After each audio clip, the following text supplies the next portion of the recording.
You scroll through endless political arguments online, each side utterly convinced of its own truth. That modern feeling of clashing perspectives has ancient roots. The way a therapist helps you question your own anxious thoughts, the very structure of a scientific paper, even your quiet desire for a simpler, more meaningful life, these are not just contemporary ideas. They are living echoes from over 2,000 years ago. Today we are embarking on a journey through 50 ancient Greek philosophies that secretly built the modern world. By the end, you will see the invisible framework of your own thoughts, laws, and society. How did a man executed for asking too many questions become the father of Western education? Why would a philosopher choose to live in a barrel to make a point about freedom? We will uncover the stories. What is one assumption about your own life that you have never really questioned? That feeling of clashing perspectives finds its first formal champion in a man who never wrote a single word. His name was Socrates, and he believed the path to truth was not through delivering answers, but through dismantling false certainty. He would wander the Athenian marketplace, approaching politicians, poets, and craftsmen, and begin with a seemingly simple question: what is justice? What is courage? What is beauty? When they offered their confident definitions, Socrates would not argue. He would merely ask another question, and then another, each one gently exposing a contradiction in their logic until their initial certainty unraveled. This relentless, cooperative interrogation is the Socratic method. Its power lies not in proving someone wrong, but in revealing that the person questioning their own assumptions often holds the key to deeper understanding. You see this method alive every day. In a modern classroom, a professor does not simply state a fact. They ask, why do you believe that? What evidence supports your view? What if we looked at it from this other angle? This transforms learning from passive reception into an active personal discovery. In a courtroom during cross-examination, an attorney uses this very structure, not to lecture the witness, but to guide them through a series of questions that test the consistency and reliability of their testimony. The goal is to lead the testimony itself to reveal the truth. Socrates' greatest lesson was that wisdom begins with the admission of ignorance. By teaching us how to question, he gave us the tools to build knowledge that is truly our own. He was ultimately sentenced to death for corrupting the youth, for making them question too much. Yet his method, this engine of doubt, became the foundational engine of Western education and rational inquiry. It is the quiet voice in your head that pauses before accepting a headline, that wonders about the other side of the story, that seeks clarity before conviction. Socrates' legacy is far more than a classroom technique. It is a living tool that shapes how we heal, innovate, and solve our most complex problems. Take the modern courtroom or boardroom. Harvard Law School famously trains its students not with lectures on statutes, but through the case method. A professor presents a real, tangled legal scenario and asks not what the law says, but what the judge should do and why. Students must dissect the facts, challenge each other's reasoning, and defend their conclusions, all through relentless questioning. This is the Socratic method in its purest professional form, forging lawyers who think in principles, not just precedents. But the questioning turns inward in the realm of mental health. Cognitive behavioral therapy, or CBT, operates on a profoundly Socratic foundation. A therapist does not simply tell a client their anxiety is irrational. Instead, they guide them to examine their own automatic thoughts. What is the evidence for this belief? Is there another way to view this situation? What is the worst that could happen, and how could you cope? By learning to question their own catastrophic narratives, individuals dismantle the logic of their distress and build healthier patterns of thinking. It is self-administered philosophy as medicine. This same spirit of iterative questioning drives innovation in the world's most advanced tech companies. When a system fails or a product flaw emerges, teams often employ a practice called the 5 whys. Instead of assigning blame, they ask, why did this happen? Then, based on that answer, they ask why again. They repeat this process, often 5 times or more, drilling down past symptoms to uncover the fundamental root cause. It is a systematic, corporate version of Socrates wandering the agora, peeling back layers of assumption to reach a core truth. From the courtroom to the therapist's office to the server room, this ancient practice of disciplined questioning remains our most powerful tool for uncovering what is real, what is broken, and what is possible. It transforms confusion into clarity, one thoughtful why at a time. Socrates taught us to question everything we see, but his most famous student asked a deeper question: what are we actually seeing? Plato looked at the world of constant change and decay, the imperfect circles we draw, the fading beauty of a flower, the flawed justice of human courts, and he proposed a breathtaking idea. What if these are just poor copies? What if true reality exists elsewhere in a realm of perfect, eternal, unchanging ideals? This is the theory of forms. For Plato, the physical world we experience with our senses is merely a shadow on the cave wall, a dim reflection of a higher, truer reality. In that non-physical realm exist the perfect forms, the absolute, abstract essence of things. There is the form of justice against which all human laws are measured and found wanting. There is the form of the circle, a perfect geometric unity that no earthly compass can ever truly replicate. There is the form of beauty itself, the ideal that gives any beautiful object its fleeting appeal. Our world is one of becoming, always changing. The realm of forms is one of being, perfect and eternal. This single idea became the bedrock of Western metaphysics, the branch of philosophy concerned with the fundamental nature of reality. It launched a 2,000-year search for universal, unchanging principles behind the messy chaos of daily life. You can hear its echo in the language of mathematics. When a physicist describes the laws of motion or the value of pi, they are not talking about a specific falling apple or a drawn circle. They are describing perfect, abstract relationships that hold true everywhere in all times, a glimpse into a rational, ideal order underlying the universe.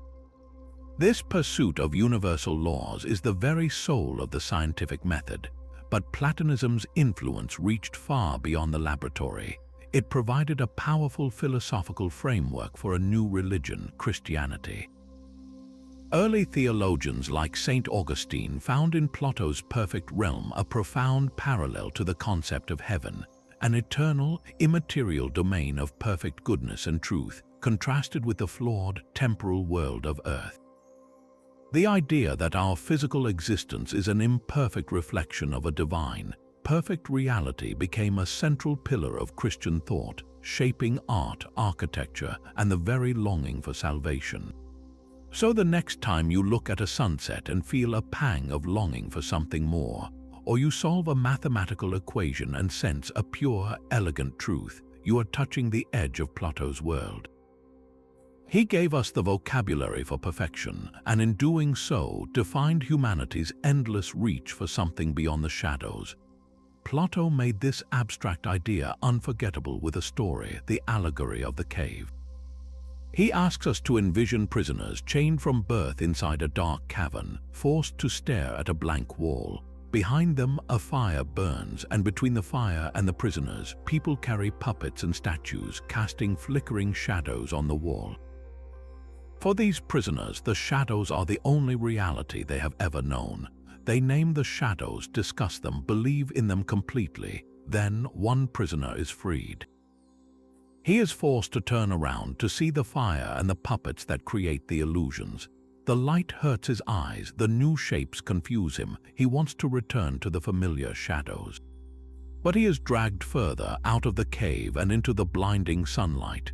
At first, he can see nothing, only pain. Slowly, his eyes adjust. He sees reflections in water, then objects, and finally, the sun itself, the source of all light and life. He understands that his entire former existence was a lie, a pale imitation of true reality. He has achieved enlightenment, but the story does not end there. Plato then asks, what does this enlightened one do? His duty, argues Plato, is to return to the cave. He must go back into the darkness and tell the other prisoners the truth. Of course, they will not believe him. His eyes are now useless in the dark. He stumbles. He cannot see their shadows as well as they can. They will think his journey has ruined him. They may even try to kill him for disturbing their comfortable reality. This is not just a story about metaphysics. It is a blueprint for education and a warning about leadership. The journey out of the cave is the painful, disorienting process of true learning. It is not about accumulating facts, but about having your foundational assumptions shattered and rebuilt. It is the student who first questions the simplistic history they were taught, the citizen who learns to trace the hidden architecture of a news cycle, the individual who steps away from an echo chamber to seek primary sources. The blinding sunlight is the discomfort of a wider, more complex truth, and the philosopher's duty to return is the social responsibility of the educated. It is the scientist who leaves the lab to communicate climate data to a skeptical public. It is the journalist who works to translate complex events into clear reporting. It is anyone who, after seeing a broader truth, feels compelled to share it, even knowing they may be mocked or ignored by those still watching the shadows on their wall. In an age of algorithmic feeds and curated realities, Plato's cave is not a metaphor, it is a diagnosis. Our shadows are the snippets, the sound bites, the tailored narratives that confirm what we already believe. Breaking our own chains requires the courage to turn toward the uncomfortable fire and ultimately to seek the sunlight beyond. Plato's student, however, believed the truth was not in a separate realm of ideals, but hidden within the world right before our eyes. Aristotle looked at the same cave, the same shadows, and asked a different question. How do we move from observing these shadows to building a reliable understanding of the world that casts them?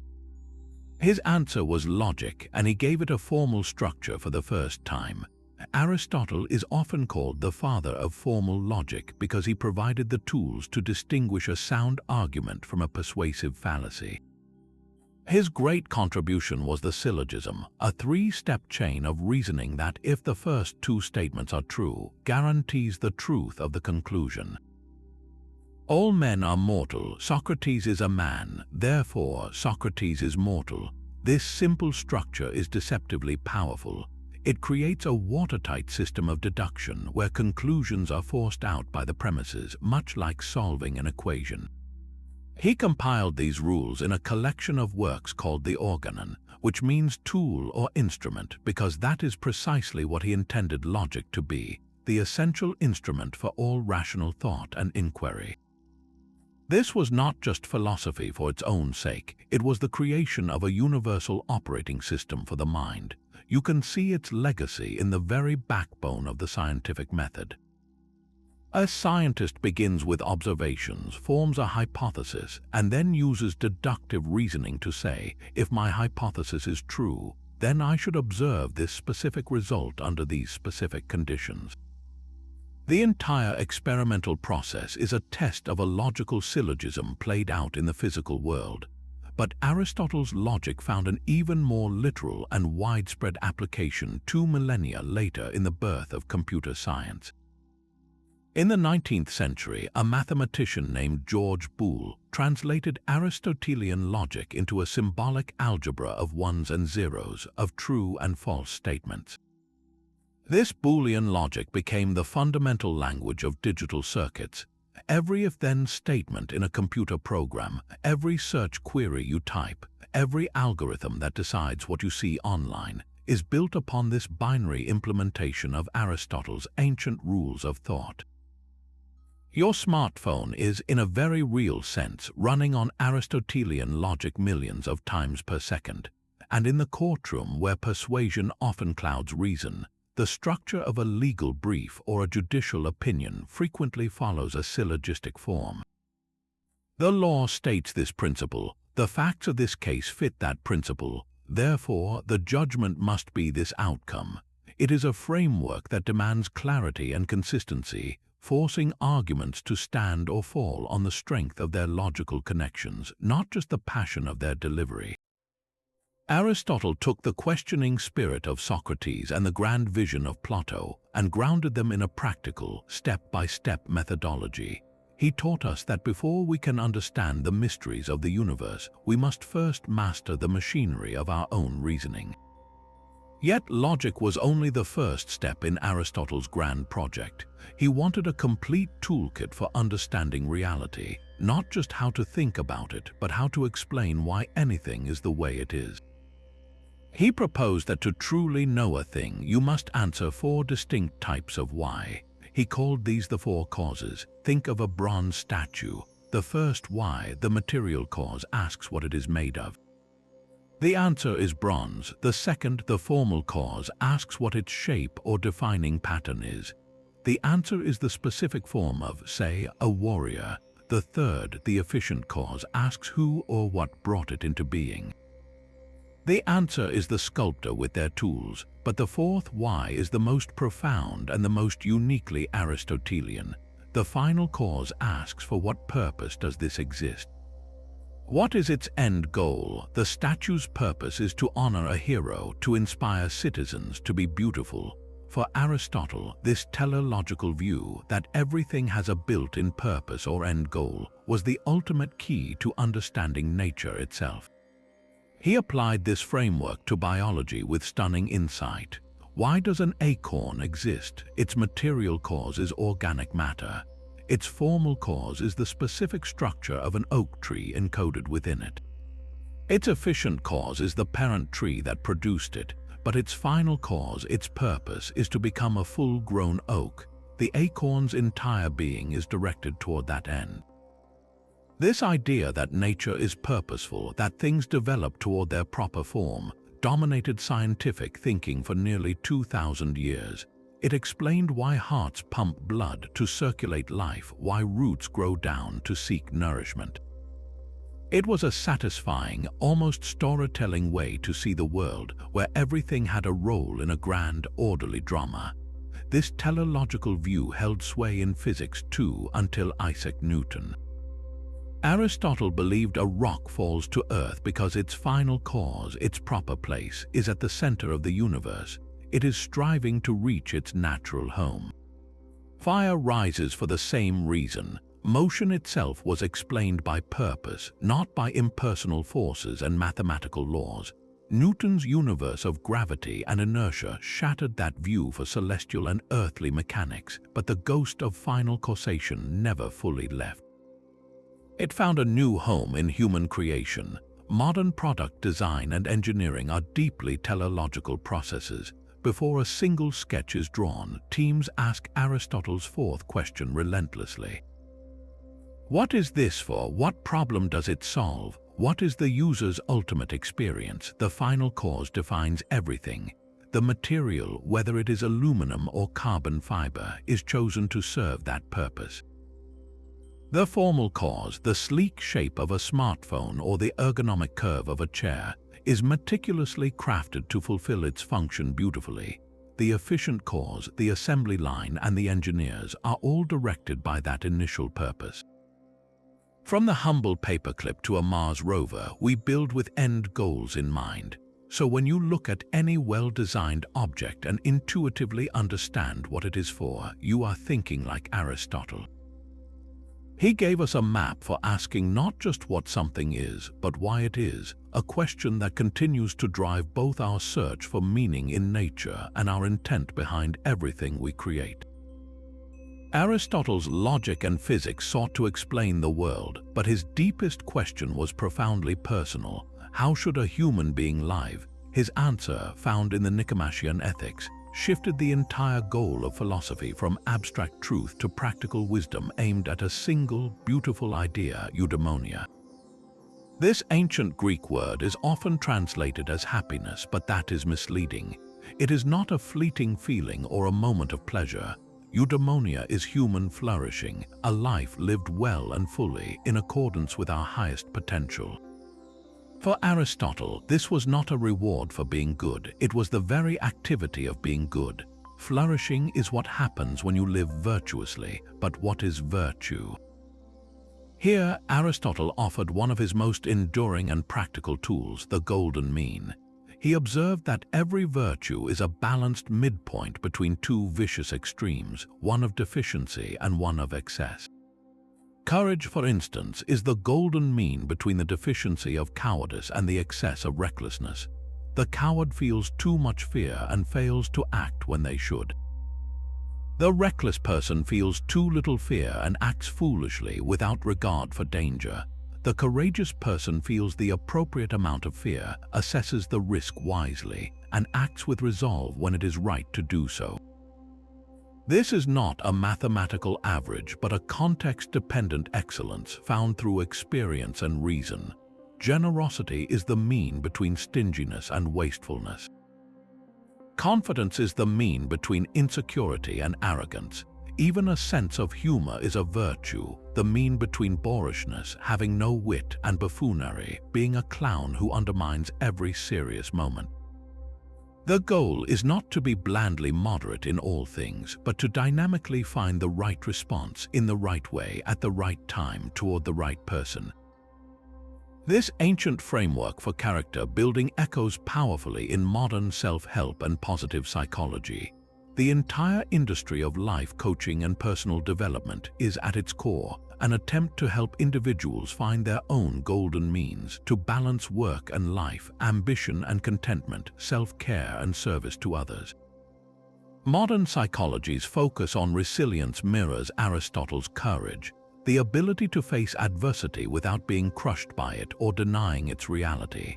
And in schools around the world, character education programs explicitly teach these Aristotelian virtues not as rigid rules but as muscles to be exercised. They help children practice empathy between indifference and intrusive meddling, or perseverance between giving up at the first obstacle and stubbornly pursuing a hopeless cause.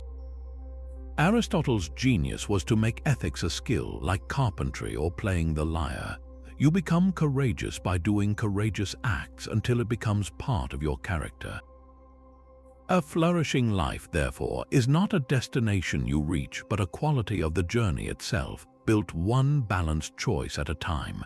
It asks us a quiet, daily question in this situation: what would the wise, balanced response be? But what does a flourishing life actually look like in practice? For some, Aristotle's golden mean felt like a complex dance of social duty. Another school offered a radically different and often misunderstood answer. Epicureanism is not the philosophy of lavish feasts and endless indulgence.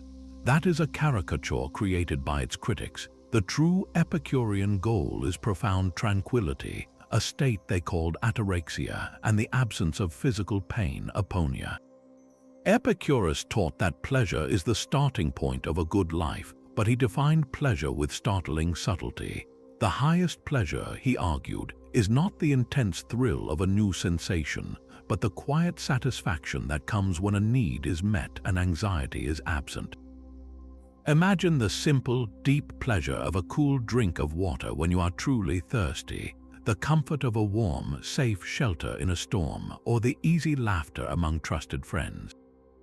These are the stable, sustainable pleasures that build lasting contentment. The most disruptive forces to this peace, according to Epicurus, are not physical pains but mental terrors, specifically the fear of the gods and the fear of death.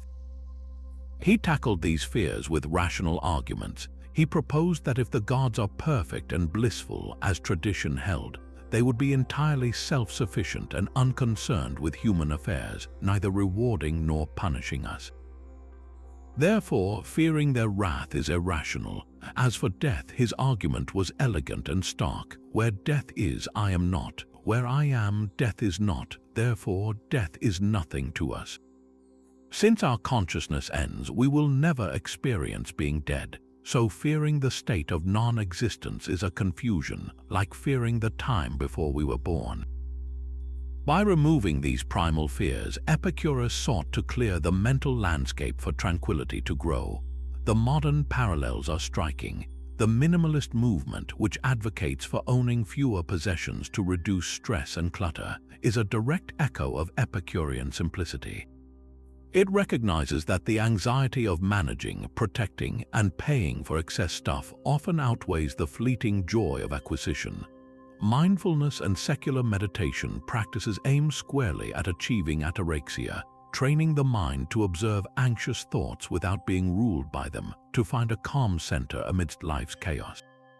Even the growing cultural emphasis on the quality of friendships over the quantity of connections reflects the Epicurean garden, where he lived and taught in a close community, believing that of all the things wisdom provides, the greatest is the possession of friendship. In a world saturated with marketed desires and existential dread, Epicurus offers a quiet manifesto: seek not what will excite you, but what will sustain you. Cultivate your garden of simple pleasures, tend to your friendships, and examine your fears under the clear light of reason. The goal is not a life of more, but a mind at peace. Yet the Epicurean pursuit of tranquility through simple pleasures was not the only path through life's storms. A sterner, more resilient philosophy emerged, one that would prepare the mind not just for peace, but for enduring any hardship without breaking. This was Stoicism. Its founders, like Zeno of Citium, taught that suffering does not come from events themselves, but from our judgments about those events. The core of Stoic practice is a simple, razor-sharp distinction. Some things are within our control, and some things are not. Our own judgments, our values, our desires and aversions, and most importantly, our actions and reactions, these are up to us. Everything else, our reputation, our wealth, our health, the weather, the past, the actions of other people, these are not within our direct control. They are externals. The path to a good life, the Stoics argued, is to focus all your energy on what you can control, and to accept with grace or even indifference what you cannot. This acceptance is not passive resignation. It is an active, clear-eyed acknowledgement of reality, which frees you to invest your effort where it will actually make a difference. The second pillar is to live in accordance with nature, which for the Stoics meant two things. First, to understand and accept the rational, interconnected order of the universe, seeing every event, even misfortune, as part of a larger whole. Second, to live according to our own rational human nature, which means cultivating virtue, wisdom, justice, courage, and self-discipline. For the Stoic, virtue is the only true good, and it is entirely within our power to achieve regardless of our external circumstances. A Stoic sage could be happy even in prison because their inner citadel of character remained unassailable. This ancient framework for mental fortitude has experienced a staggering modern revival. You can see its principles at the heart of cognitive psychology, particularly in Albert Ellis's rational emotive behavior therapy. Ellis directly credited the Stoics for the core idea that it is not events, but our beliefs about events that cause emotional distress. Modern therapy often teaches clients to identify their automatic, catastrophic thoughts, the judgments they are making about a situation, and to challenge them, to see what is actually within their control. This is pure Stoic practice in a clinical setting. In the world of leadership and high-performance training, from Silicon Valley to Special Forces units, Stoicism is the unofficial operating system for resilience. Navy SEAL training famously incorporates the concept of controlling your circle of control, teaching recruits to focus only on their next breath, their next stroke, their immediate effort, and to let go of the cold water, the exhaustion, or the actions of their teammates. This mental framing is what allows people to perform under extreme, chaotic pressure. The popular writer Ryan Holiday has brought these ideas to millions through books like The Obstacle is the Way, framing challenges not as setbacks but as the very material needed to build strength and character, a classic Stoic reframing. Even in daily life, when you take a deep breath before responding to a frustrating email, when you choose to focus on preparing for a presentation rather than worrying about the outcome, or when you accept a cancelled plan without anger, you are walking the Stoic path. It is the philosophy of the inner game, the quiet voice that says, "This is the situation. What right now is mine to do." Stoicism offers more than just principles, it provides a daily mental gym. One of its most powerful exercises is negative visualization, or premeditatio malorum, which means the premeditation of evils. This is not about pessimism or anxiety.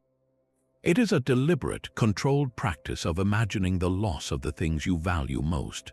A Stoic might begin their day by visualizing their house burning down, their career collapsing, or the death of a loved one. The goal is not to dwell in fear, but to accomplish two profound things. First, it inoculates you against shock.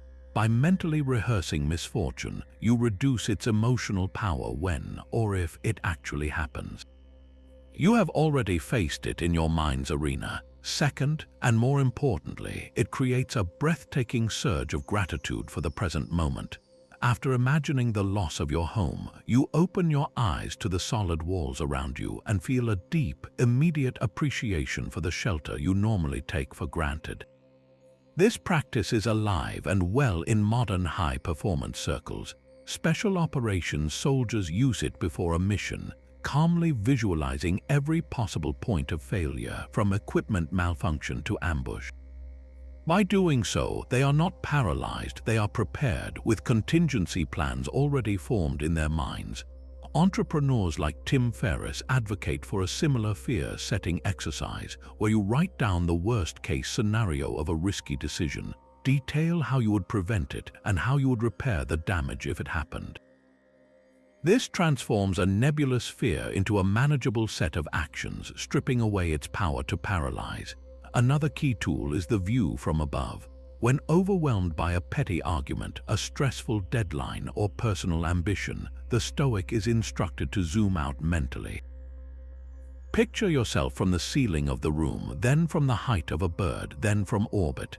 See your city as a tiny grid, your country as a shape on a globe, the Earth as a pale blue dot in the vast cosmos. From this cosmic perspective, your immediate crisis shrinks to its true proportion.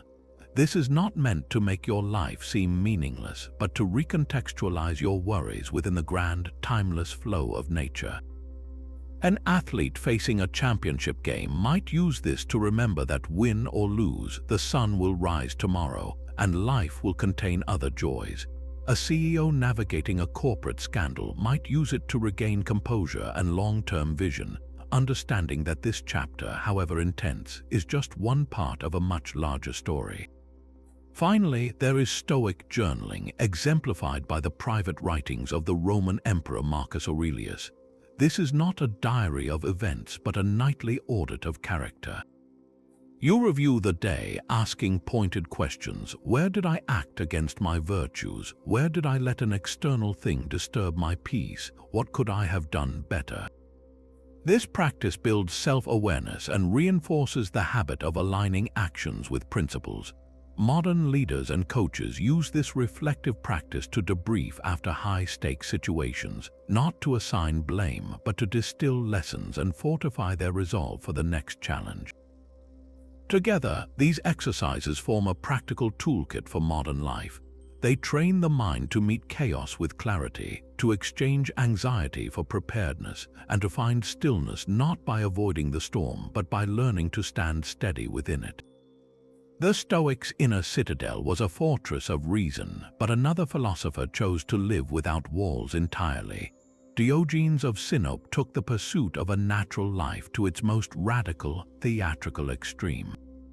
He famously lived in a large ceramic storage jar, owned only a cloak, a staff, and a wooden bowl, and performed all of life's functions in public to demonstrate that shame and modesty were merely social conventions.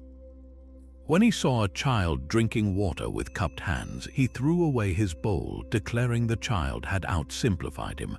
This was cynicism in action, a philosophy not of quiet contemplation, but of outrageous, deliberate provocation.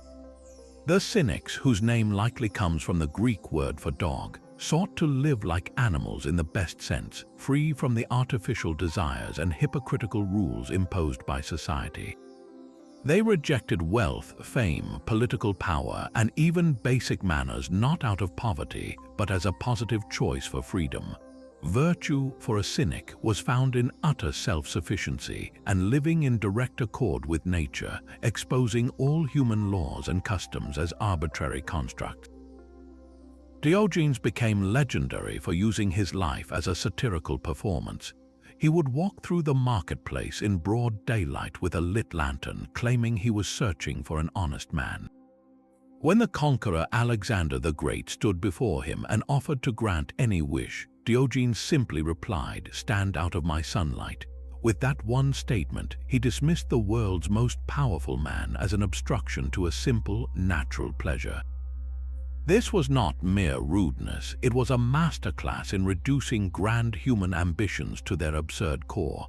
Cynicism's fierce, uncompromising spirit directly influenced the development of Stoicism. Zeno, the founder of Stoicism, was said to have been converted to philosophy after reading about Socrates, but it was his encounter with the Cynic Crates that showed him how to live his ideals. Stoicism took the Cynic core, the focus on virtue over externals and living in agreement with nature, and built a more systematic, socially engaged philosophy around it, one that could function within society rather than entirely outside it. The Cynic's howl of protest never fully faded. You can hear it in every counterculture movement that rejects material success as the measure of a life. The Beats of the 1950s, the hippies of the 1960s, and modern punk ethos all carry the Cynic's disdain for consumerism and hollow social respectability. Minimalist activists today, who own fewer than 100 possessions or live in tiny homes, are practicing a form of cynicism, proving that happiness is not just possible without excess, but is often enhanced by its absence. And the tradition of the satirical gadfly, from Jonathan Swift to George Carlin to contemporary internet provocateurs, is pure cynicism. They use humor and shock not just to entertain, but to scrape away the varnish of polite society, forcing us to see our own absurdities. Diogenes in his jar asks us a perpetual, uncomfortable question: how many of the things you chase and the rules you follow are truly necessary, and how many are just a cage you have politely agreed to inhabit? Diogenes tore down social conventions, but a quieter philosopher questioned whether we could know anything at all. Pirho of Illes took skepticism to its logical extreme. After traveling to India with Alexander the Great's army and encountering Eastern ascetics, he returned with a startling proposition. Since every claim about the world can be met with an equally persuasive counterclaim, the only path to tranquility is to withhold judgment entirely. He called this suspension épicé. For Pirho, we cannot trust our senses, which often deceive us, nor can we trust reason, which leads to endless debate. Is honey sweet? It seems so to us, but perhaps not to a sick person. Is an action just? One culture applauds it, another condemns it. Faced with this fundamental uncertainty, the Pirhonist simply says, "I determine nothing." This is not a claim that knowledge is impossible, which would itself be a dogmatic judgment. It is a disciplined, ongoing refusal to commit to any final conclusion about the true nature of things. The goal was practical, not theoretical, to achieve a state of unshakable mental peace, ataraxia, by freeing oneself from the turmoil of belief and disbelief. Imagine being in a heated online debate, armed with facts and counterfacts, feeling your pulse rise. A Pirhonist would observe the clash of equally compelling data, shrug, and feel their anxiety evaporate. They exchange the burden of being right for the freedom of not needing to decide. This ancient practice of radical doubt found a profound new purpose centuries later, not as a path to peace, but as a tool for discovery. The scientific method, in its very bones, is a systematized, productive form of Pirhonic skepticism. Before a scientist accepts a hypothesis, they must first actively doubt it. They deliberately suspend judgment, épicé, and design experiments to test it against empirical evidence. The core principle is that no theory is ever finally proven, only not yet disproven. Every scientific paper includes a section on limitations, acknowledging the uncertainty and opposing interpretations that remain. This institutionalized doubt is what allows science to self-correct, to move from Newton's certain universe to Einstein's relative one. Pyrrhonism's ghost also guided the father of modern philosophy, René Descartes. He famously used methodological skepticism, doubting everything he could possibly doubt, his senses, his memories, even the reality of the world, to find one indubitable foundation upon which to rebuild knowledge. His "I think, therefore I am" was the rock he found after sweeping away all uncertain beliefs. While Descartes used doubt to find certainty, the Pyrrhonist would say he stopped doubting too soon. In our modern world, this ancient suspension of judgment is more relevant than ever. It is the intellectual humility that pauses before sharing a sensational headline, recognizing that the first story is rarely the whole story. It is the open-mindedness required to listen to a political opponent, not to refute them, but to genuinely understand why their perspective seems true to them. It lives in the legal principle of innocent until proven guilty, where the court must formally suspend judgment until evidence compels a verdict. Pyrrho's legacy asks us a subtle, powerful question. Can you hold your most cherished opinion lightly, not as a permanent truth, but as the best available map, always subject to revision? This gentle, relentless doubt may be the very thing that keeps our minds open and our understanding alive. But even the skeptic must eventually act, and the question of what makes an action good found a shockingly simple answer in the sun-drenched city of Cyrene. While Epicurus sought lasting tranquility, his philosophical cousin Aristippus championed a far more immediate goal.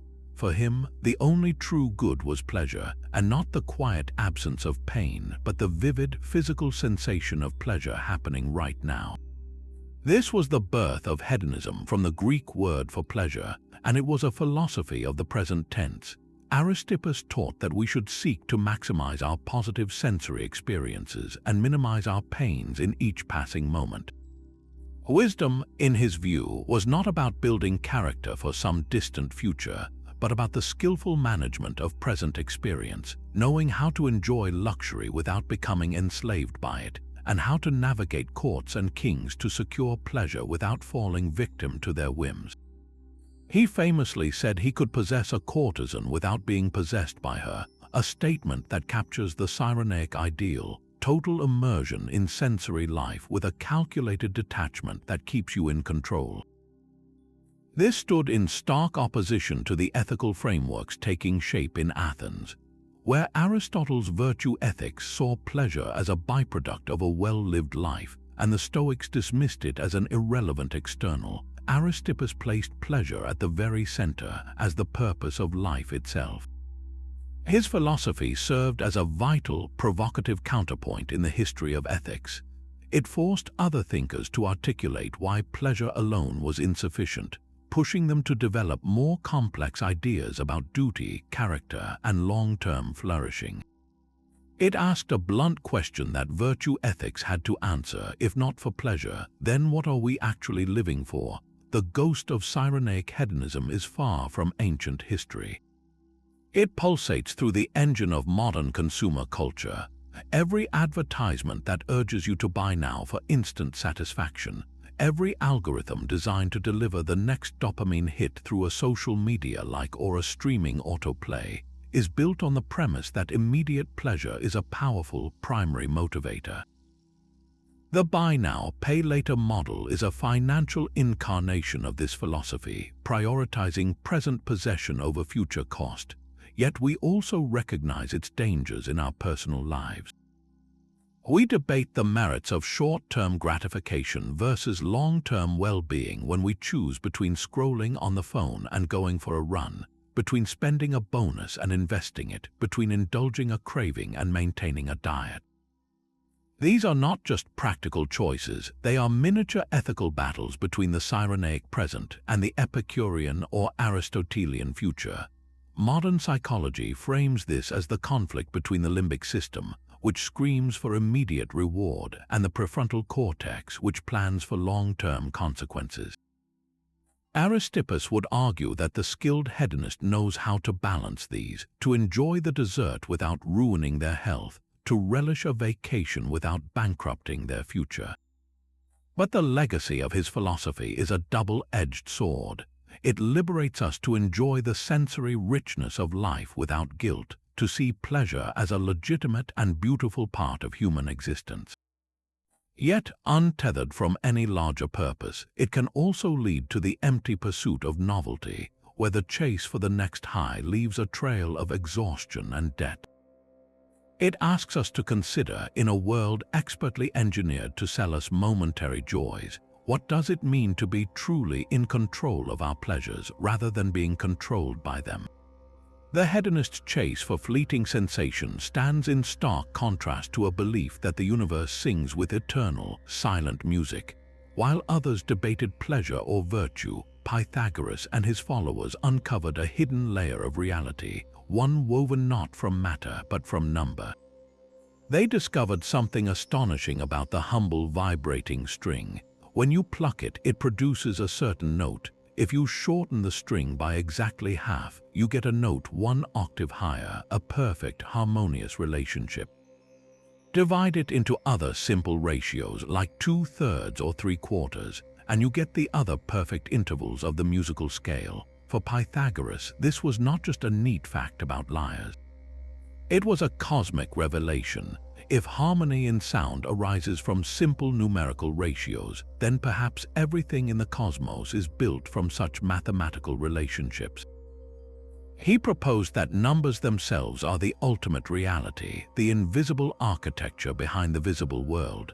This was Pythagoreanism, a philosophy that was equal parts mystical religion and rigorous mathematics. The famous theorem that bears his name, that in a right triangle the square of the hypotenuse equals the sum of the squares of the other two sides, was more than a geometric rule. It was proof that hidden numerical order governed even the shape of space, but his vision went far beyond triangles. Pythagoras looked at the night sky and heard a symphony. He conceived of the music of the spheres, the idea that each planet, as it moved through its orbit, produced a hum based on its speed and distance. These celestial notes combined into a perfect, eternal harmony that human ears, accustomed to the noise of earthly life, could not perceive. We were deaf to the universe's own song. This poetic idea married mathematics to mysticism, suggesting the cosmos was not chaotic but an ordered, intelligible whole. The legacy of this insight is nothing short of the foundation of Western science. By insisting that nature's book is written in the language of mathematics, Pythagoreanism gave future astronomers and physicists their mission statement. When Johannes Kepler, millennia later, struggled to describe the orbits of the planets, he was driven by a Pythagorean faith that there must be a beautiful mathematical harmony.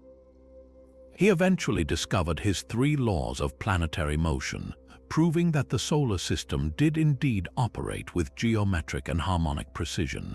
Galileo would later declare that the universe is a grand book written in the language of mathematics, a direct echo of the Pythagorean creed. This belief in a mathematically ordered reality is the silent assumption behind every physics equation, every engineering calculation, and every line of code. It is why we can send a probe to Pluto with pinpoint accuracy, trusting that the laws of geometry and gravity hold true across 4 billion miles of empty space. From the spiral of a Nautilus shell following the Fibonacci sequence to the quantum wave functions described by precise equations, our world continues to reveal itself as profoundly Pythagorean. The search for a unified theory of everything in modern physics is the ultimate expression of this ancient quest, the hope that all of nature's forces can be captured in one elegant, harmonious formula. So the next time you hear a chord that gives you chills or marvel at the clean lines of a skyscraper, you are witnessing the enduring power of an idea that reality at its core is a sublime and knowable equation. Yet the Pythagorean vision of a harmonious, mathematical cosmos still saw the universe as a living, almost musical whole. A far more radical and mechanistic idea was brewing in the workshops and minds of philosophers like Leucippus and his brilliant student Democritus. They looked at a block of wood, watched it splinter, then burn, then vanish into smoke, and asked a startling question. What if this change, this seeming destruction, is just a rearrangement of things we cannot see? Their answer was atomism. They proposed that everything in existence, from the stars to your own hand, is composed of just two fundamental realities: the void, which is empty space, and an infinite number of tiny, indivisible particles called atoms, from the Greek word meaning uncuttable. These atoms, they argued, are eternal, uncreated, and indestructible. They come in an infinite variety of shapes and sizes, with hooks, curves, and textures. All the rich diversity of our world arises from these atoms colliding, linking, and swirling in the infinite void. The sweet taste of honey, that is just round, smooth atoms gliding pleasantly over the tongue. The bitterness of vinegar, jagged, sharp atoms tearing at the senses. The solidity of iron, the fluidity of water, the transparency of air, all are merely different configurations of the same basic physical stuff. This was a monumental leap. It stripped nature of purpose and intention. For Democritus, there was no final cause, no cosmic symphony, just atoms moving according to mechanical necessity in the void. Events were not directed by gods or a striving toward perfection. They were the inevitable outcomes of countless tiny collisions, a cosmic billiard game playing out for eternity. This purely material, mechanical view of the universe was a direct challenge to the teleological thinking of Aristotle and the mystical harmonies of Pythagoras. It offered a vision of nature that needed no mind, no designer, just matter in motion. The power of this idea lay dormant for centuries, awaiting the tools to prove it. When experimental science finally awoke in the 17th century, thinkers like Pierre Gassendi revived atomism as a framework that could explain the new discoveries of chemistry and physics. It provided the philosophical groundwork for the scientific materialism that would follow. Isaac Newton, though he believed in God as a creator, described a universe of particles governed by mathematical laws of motion and gravity, a Democritean cosmos with a divine initial push.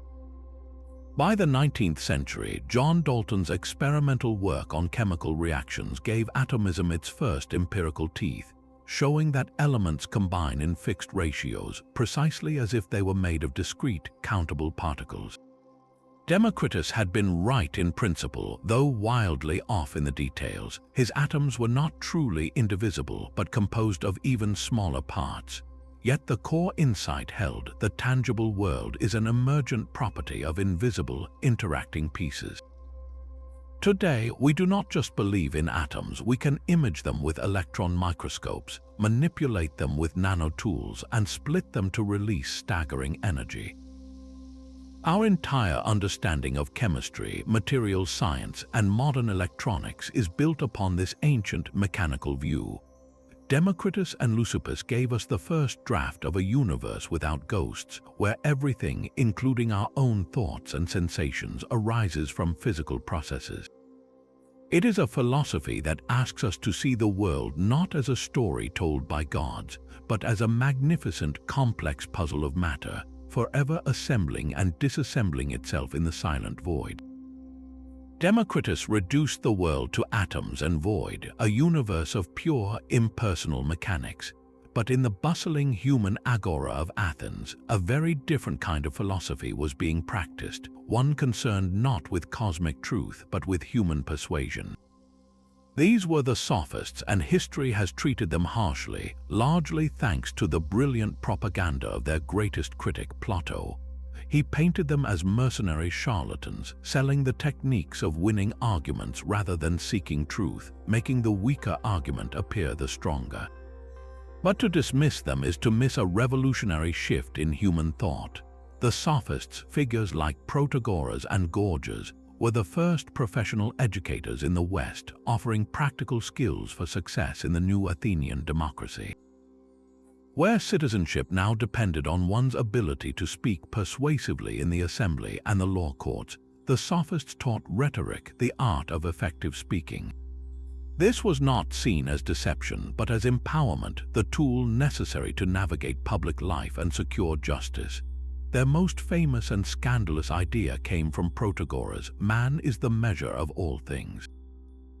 This is often simplified to a crude relativism that all opinions are equally true, but in its full context it was a profound observation about human experience. Protagoras meant that we, as individuals and communities, have no access to absolute God's-eye truth. We only have our human perceptions, our cultural norms, and our lived experiences. Therefore, what is true, just, or good for one city or person might differ for another. This wasn't a license for anarchy, but an acknowledgement of diversity and a call for persuasive dialogue rather than dogmatic decree to settle communal disputes. Gorgias took this skepticism even further in a famous, playful treat, is arguing three startling points. First, that nothing exists. Second, that if anything did exist, we could not know it. And third, that if we could know it, we could not communicate it.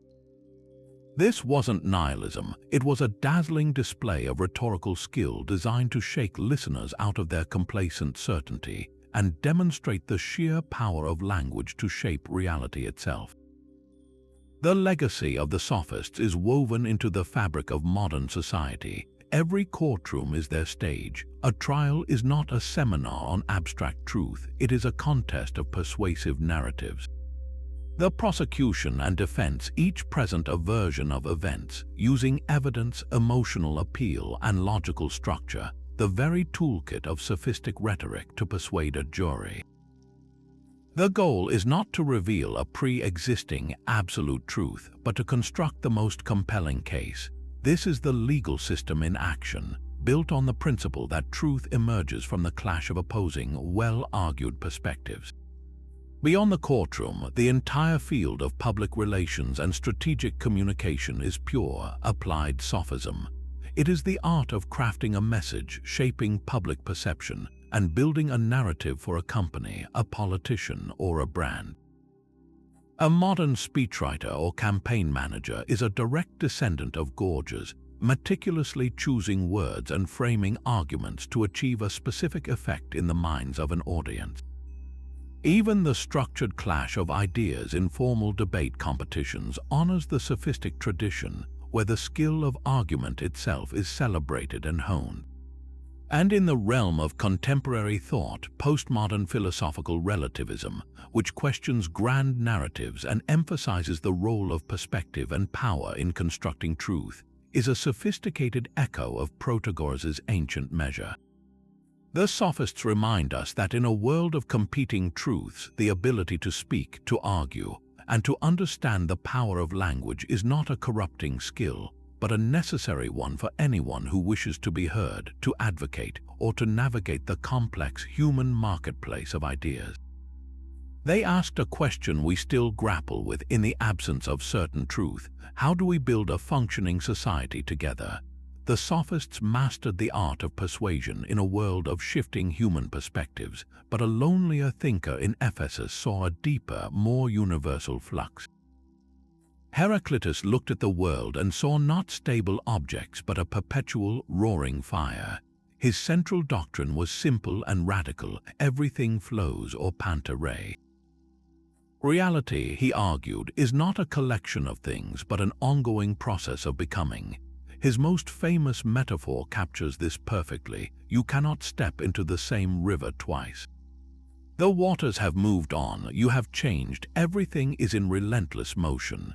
For Heraclitus, this constant change was not chaos, but a dynamic order governed by a universal principle he called the logos. This was not a personal god, but an impersonal, rational structure, the hidden formula behind all transformation, the pattern in the flame. He saw opposites not as enemies, but as essential tensions that create harmony, just as the string of a bow or a lyre must be pulled in opposite directions to function. Night and day, life and death, war and peace all exist in a state of creative strife, generating the world through their eternal conflict. This vision of a universe in ceaseless, ordered flux was a profound departure from the search for permanent atoms or perfect forms. It suggested that being itself is a kind of flowing. This ancient intuition found a powerful modern voice in 20th century process philosophy, most notably in the work of Alfred North Whitehead. He argued that reality is fundamentally composed of events, not substances, of happenings rather than static things. An electron is not a tiny, solid ball, but a series of vibratory events. A person is not a fixed identity, but a living history of experiences, constantly being recreated by each new moment. This philosophical shift mirrors a scientific one, the move from Newton's stable, clockwork universe to a model of dynamic, evolving systems. Heraclitus River flows through the heart of modern biology in the theory of evolution. A species is not a fixed Platonic form, but a temporary pattern in the flowing river of genes, constantly shaped and reshaped by environmental pressures, mutation, and time. You cannot step into the same species twice. It is always becoming, adapting, or fading away. His concept of the logos, the hidden order of change, finds expression in systems theory, which studies how complex, dynamic systems, from ant colonies to global economies, maintain stability through constant feedback and adaptation. They are not static structures, but flowing processes that self-organize. Even in our personal lives, his wisdom resonates deeply. We speak of personal growth, of not being the same person we were a year ago. We struggle with the anxiety of change in our careers, relationships, and identities, often craving the stability of a solid riverbank. Heraclitus reminds us that the bank is an illusion, we are the river. The Logos asks us to look for the patterns in our own transformations, to see the necessary tension between work and rest, solitude and connection, tradition and innovation, as the very engine that creates a meaningful life. In a world that feels perpetually unstable, his philosophy offers not a promise of stillness but a profound comfort. The turbulence is not a mistake. It is the fundamental nature of reality, and within its flow lies a hidden, beautiful order. Heraclitus saw a universe of fire and flux, but from the sun-baked coast of southern Italy came a voice of pure, chilling stillness. Parmenides listened to the poets speak of creation and destruction, of things coming to be and passing away, and he declared it all a grand illusion. Using pure logic as his scalpel, he dissected the very idea of change and found it logically impossible. In a revolutionary poem, he described a journey to the goddess of truth, who revealed to him two paths of inquiry. The path of it is and the path of it is not. She warned that the second path, it is not, is utterly unthinkable and unknowable, for you cannot think or speak about something that does not exist. From this single, razor-sharp principle, Parmenides built an astonishing reality. If something exists, it must have always existed, for it cannot come from nothing. It is not.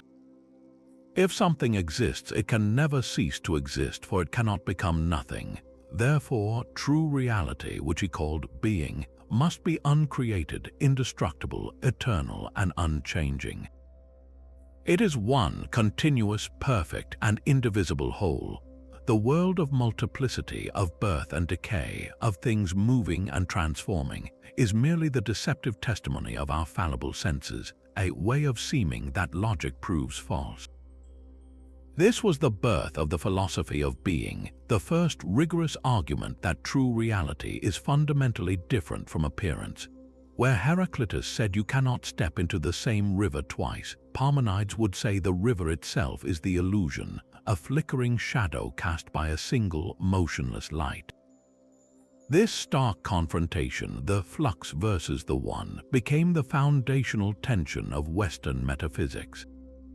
Parmenides' unchanging being provided the perfect abstract counterpart to Heraclitus' flowing becoming, forcing every philosopher who followed to grapple with a monumental question: is reality fundamentally dynamic or fundamentally static? This question echoed directly in the quiet groves of Plato's academy. Plato's theory of forms is a direct descendant of Parmenidean logic. The world of the senses, the world of change and decay, is Plato's world of becoming, the deceptive way of seeming. The eternal, unchanging, perfect realm of the forms is Plato's adaptation of Parmenides' being. The form of justice never alters. The form of the circle is eternally perfect, providing a stable, logical anchor in a sea of sensory flux. Plato essentially split Parmenides' one being into a multitude of perfect, eternal essences, but the core idea that true reality is immutable and apprehended by reason, not the senses, is pure Parmenides. This ancient debate between change and permanence did not end in antiquity. It resonates in one of the most profound discussions in modern theoretical physics, the concept of the block universe. In Einstein's theory of relativity, time is not a universal river flowing from past to future. Instead, all moments, past, present, and future, exist eternally in a four-dimensional block of spacetime. From this God's eye view, the universe is static, a fixed structure where nothing truly happens in the sense of becoming. Your birth, your reading of this sentence, and every event to come all simply are laid out in the cosmic block. This is a shockingly Parmenidean vision, where change and the flow of time are illusions of our conscious perspective, a way of seeming within an unchanging whole. Physicists and philosophers still fiercely debate this. Is the block universe the true description of reality, or is time's flow fundamental? The Heracliteans of modern physics point to thermodynamics, quantum mechanics, and our direct experience of a moving now as evidence that becoming is real. The debate is a high-tech reenactment of that first epic clash between the river and the rock. Parmenides challenges us to trust the relentless conclusions of logic over the comforting, familiar story told by our eyes. He asks if our deepest intuition, that time passes and things change, might be the ultimate trick of the mind, a vivid dream within a single, silent, eternal moment. Parmenides' vision of a single, unchanging being was a logical fortress, but it raised a profound question. What could such a perfect, eternal reality possibly be made of? It could not be water, like Thales proposed, for water changes and flows. It could not be fire, like Heraclitus insisted, for fire is the very essence of transformation.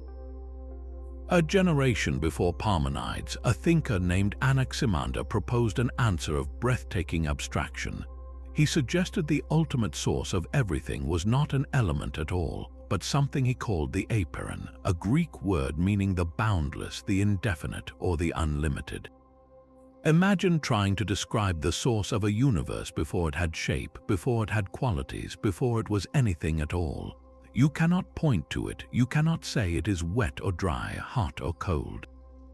It is the raw, undifferentiated potential from which all opposites emerge. This was Anaximander's revolutionary leap. The Epicurean is not a thing you can observe. It is a philosophical concept, the first principle that is itself without definition, infinite in both space and time, eternally in motion, giving rise to the world of distinct things through a process of separation. From this boundless reservoir, the hot and the cold, the wet and the dry began to separate out like eddies forming in a vast, featureless sea. These opposing qualities then interacted to generate the cosmos we see. This was a monumental shift in human thought. For the first time, the origin of everything was placed not in a familiar, tangible substance like water or air, but in an abstract, conceptual principle. It was a move away from mythological stories of gods and titans, and toward a purely rational, if speculative, account of cosmic beginnings. Anaximander was searching for an explanation that was more fundamental than any particular thing, a source that could never be used up or exhausted because it was infinite itself. The significance of this idea rippled far into the future. It planted the seed for all later metaphysical speculation about the infinite and the nature of ultimate reality. When later philosophers pondered the nature of God as an infinite, unbounded substance, or when cosmologists today speak of the quantum vacuum or the singularity before the Big Bang as a state of pure potential without defined properties, they are walking a path first cleared by Anaximander. He taught us that to explain the finite, bounded world we live in, we might need to look to a principle that is, by its very nature, unbounded. His Epicurean asks a haunting, beautiful question: what if the source of all that is definite and knowable is itself fundamentally indefinite and unknowable? Anaximander's boundless abstraction was a leap into the unknown, but the first step on that path was taken by a man looking at a very ordinary substance. Thales of Miletus gazed at the world in all its bewildering variety, the solid earth, the blazing sun, the breath of life in animals, and asked a question that had never been asked in quite this way. What is everything made of? His answer was startlingly simple and to us perhaps strange. He declared that the fundamental substance, the archi or first principle of all things, is water. This was not a poetic metaphor but a serious physical proposal. He observed that water is essential for life, that it can exist as a solid, a liquid, and a vapor, and that the earth itself, he believed, floated on a great cosmic ocean. In water's capacity to transform and sustain, Thales saw the seed of everything else. This single idea marks the explosive birth of natural philosophy, the moment the human mind turned from myth to nature. Before Thales, explanations for thunder, earthquakes, or the rising sun were stories of gods, of Poseidon's trident or Helios's chariot. Thales discarded the supernatural cast of characters. He looked for a cause within nature itself, a material principle that could, through its own transformations, give rise to the entire cosmos. He was not trying to explain away the gods, but he was asking a different kind of question, one that did not require divine whims as an answer. The project he initiated was nothing less than the search for a unified theory of matter, the core endeavor of science itself.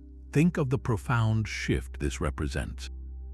Instead of a pantheon of personalities governing different domains, Thales proposed a single, impersonal substance underlying all domains. This is the origin of the scientific quest for a fundamental particle, for a grand unified theory. Every time a physicist suggests that all forces were once one force in the early universe, or a chemist reduces a complex reaction to the interaction of atoms, they are working in the tradition Thales founded. He established the breathtakingly ambitious goal of explaining the many from the one, the complex from the simple. His specific answer, water, was quickly challenged and replaced by his students, with Anaximander proposing the boundless and Anaximenes suggesting air. But the framework was set. The debate was no longer about which god to appease, but about which natural principle to investigate.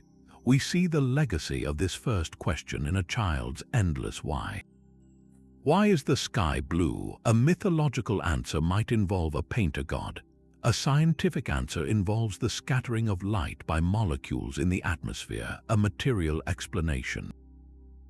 Thales gave us permission to seek causes in the fabric of the world, not in the intentions of invisible beings. He looked at the annual flooding of the Nile, which brought fertile silt to Egypt, and rather than thanking a river god, he used geometry and observation to predict it, reportedly using his knowledge to corner the olive press market one year.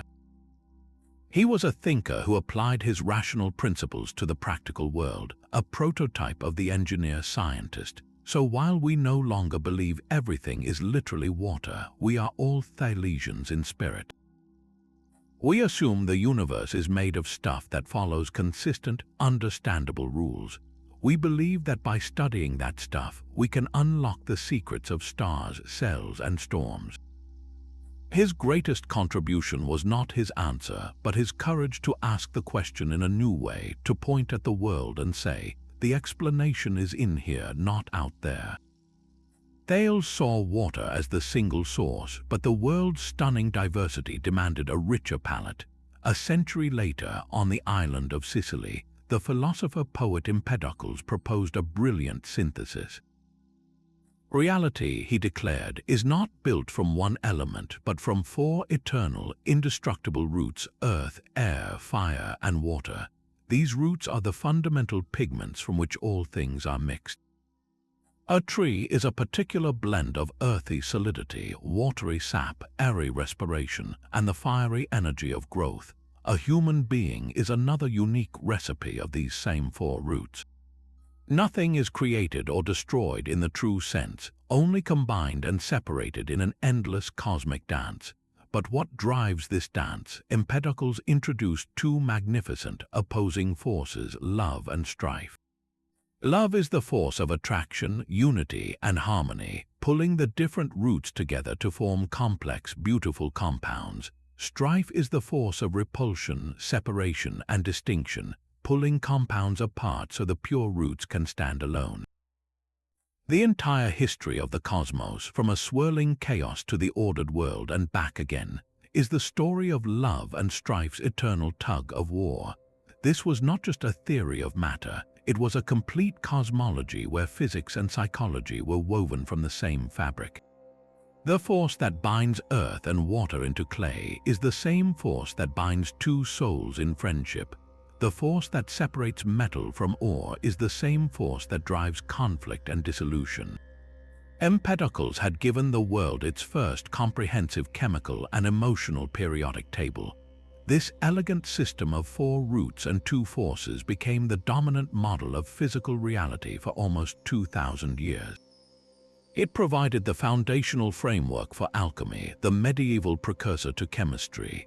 Alchemists believed all metals were mixtures of earth, air, fire, and water, and that by manipulating the balance through purification and combination, guided by a kind of spiritual love, one could transform base lead into perfect gold.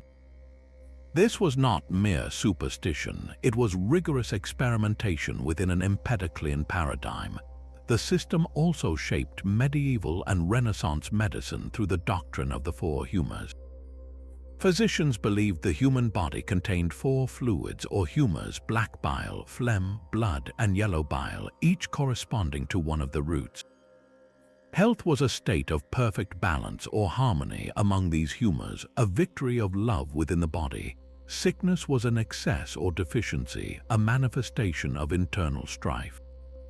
A melancholic person had too much earthy black bile, a phlegmatic person too much watery phlegm. Treatments aimed to restore the balance using heat for cold conditions, moisture for dryness, in a direct application of Empedoclean principles. The influence stretches even into modern psychology. Carl Jung's theory of psychological types, which later formed the basis for the Myers-Briggs test, echoes this ancient fourfold structure.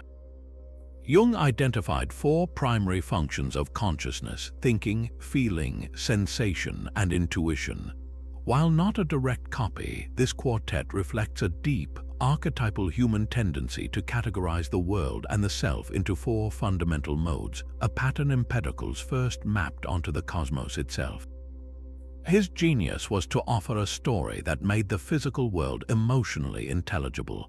In every act of creation, from baking bread to composing music, we still sense the pull of love, combining separate ingredients into a new whole. In every analysis, argument, or breakdown, we feel the work of strife, distinguishing parts from the whole. Empedocles asked us to see the universe not as a collection of dead atoms, but as a passionate, eternal conversation between union and individuality, a conversation in which we are both the speakers and the words. Empedocles gave the cosmic dance its choreography, but he left a crucial question unanswered. Who or what started the music? A philosopher named Anaxagoras, gazing at the intricate order of the cosmos, proposed a startling new dancer for this ancient ballet. He agreed that the universe began as a chaotic, infinite mixture of all things, seeds of every possible substance jumbled together, but then something happened. A force he called nous, a Greek word meaning mind or intellect, initiated a great swirling vortex. This was not a god in a human shape, nor a force like love or strife. Nous was pure, infinite, self-ruling intelligence, the finest and purest of all things, completely separate from the physical mixture it set in motion. Its sole action was to impart rotation, and from that initial spin, like a cosmic centrifuge, the world as we know it began to separate and take form. This was a monumental philosophical innovation, the first clear proposal of a dualistic principle, mind versus matter. Anaxagoras introduced the idea of a cosmic intelligence as the architect of order, a rational cause distinct from the physical stuff it arranged. He was searching for the source of the cosmos's breathtaking organization, the reason why the stars move in regular patterns and life develops according to intricate plans. For him, the answer was not in the properties of matter alone, but in a separate, ordering mind. This single idea sent ripples through the future of Western thought. You can hear its echo in the very structure of Plato's later work. While Plato's forms are static ideals, the demiurge, the divine craftsman in his dialogue Timaeus who looks to the forms and shapes the chaotic receptacle into an ordered cosmos, is a direct descendant of Anaxagoras' nous. This craftsman is a mind that imposes rational, mathematical order on unruly matter, a perfect fusion of Pythagorean number and Anaximandrian boundless, now guided by an intelligent cause. More profoundly, Anaxagoras' nous provided a philosophical vocabulary that would be adopted and transformed by emerging monotheistic theology. When early Christian thinkers like St. Augustine sought to describe God as the transcendent, immovable, and purely intellectual first cause who created and ordered the universe from nothing, they found a powerful conceptual tool in Anaxagoras' cosmic mind. It offered a way to conceive of a deity that was fundamentally other than the physical creation, yet responsible for its exquisite design. This dualistic framework of a rational spirit acting upon inert matter became a dominant lens for understanding the world for centuries. It shaped the medieval scholastic vision of a universe purposefully arranged by divine intellect, a grand hierarchy from minerals to angels. Even in the dawn of modern science, figures like Isaac Newton, while discovering the mechanical laws of motion, still believed in a divine intelligence that had set the celestial clockwork in motion and occasionally intervened to maintain its harmony. Anaxagoras had planted a seed, the notion that the explanation for complexity and order requires something beyond mere mechanism. In our own time, as we probe the origins of consciousness or the fine-tuned constants of physics that allow for life, the ghost of nous still lingers in the debate. Is the universe's apparent order the product of blind, algorithmic chance, or does it hint at a principle of mind woven into the very fabric of reality? Anaxagoras asked us to consider that the most beautiful feature of the cosmos might not be what it is made of, but the fact that it makes any sense at all. Anaxagoras proposed a cosmic mind, but his teacher Parmenides had already built an unshakable logical fortress for a motionless universe. To defend his master's radical vision, a student named Zeno of Elea did not write more poetry about eternal being. He crafted weapons of pure thought, paradoxes so sharp they have cut into the foundations of mathematics for 2,500 years. Zeno's mission was to protect Parmenides from ridicule. If common sense says motion and multiplicity are obvious, Zeno would show that believing in them leads to conclusions even more absurd than a changeless reality. His most famous paradox, Achilles and the tortoise, imagines a race where the swift hero gives the slow tortoise a head start. Logic seems to dictate that Achilles can never win. To overtake the tortoise, Achilles must first reach the point where the tortoise started, but by the time he gets there, the tortoise has moved ahead, however slightly. Achilles must then reach that new point, but the tortoise has again advanced. This process repeats infinitely, with Achilles always having to cover an infinite number of ever smaller gaps. Since completing an infinite series of tasks seems impossible, the swiftest runner never catches the plodding tortoise. Our eyes scream that this is wrong, but Zeno's logic, using the very concept of infinite divisibility, seems airtight. He struck at our assumption that space and time are infinitely divisible continua. The paradox of the arrow makes the attack more direct. Consider an arrow in flight. At any single, indivisible instant of its journey, the arrow occupies a space exactly equal to its own length. In that frozen snapshot, it is not moving. If it is not moving at that instant, and if time itself is just a collection of such instants, then the arrow is never moving at any instant. Therefore, motion is an illusion. Zeno was not trying to prove you could not walk across a room. He was demonstrating that if you believe in motion and multiplicity, you must also accept that space and time are composed of an infinite number of points or moments, and that traversing infinity is logically problematic. He forced future thinkers to grapple with the nature of the infinite itself. For centuries, these puzzles were intellectual curiosities, but they became the direct ancestors of calculus. In the 17th century, when Newton and Leibniz developed calculus, they were inventing the mathematical tools to handle precisely the problems Zeno raised. Calculus gives us a way to sum an infinite series of ever smaller quantities to reach a finite limit. In the Achilles paradox, the sum of that infinite sequence of gaps converges to a finite distance and time, the exact point where Achilles overtakes the tortoise. The concept of a limit allows us to bridge the gap between the infinite steps of the process and the finite, observable outcome. Similarly, calculus defines instantaneous velocity not as motion at a single point, but as the limit of average velocities over vanishingly small intervals of time, resolving the frozen arrow. Zeno's paradoxes were the philosophical birth pangs of a new kind of mathematics. They revealed that our intuitive understanding of motion and continuity was insufficient, demanding a more rigorous language to describe reality. Today, these ancient brain teasers still challenge students of physics and philosophy, asking us to define what we truly mean by words like now, here, and moving. They remind us that sometimes the deepest truths are found not by looking at the world, but by following a line of reasoning to its startling, inevitable end. Zeno's paradoxes dissected motion with logic, but the Greeks held a deeper ideal that gave motion its purpose. This was arete, a word often translated as virtue, but its true meaning is excellence, the full realization of a thing's unique function. In Homer's epic world, arete was the fierce, glorious prowess of the warrior Achilles.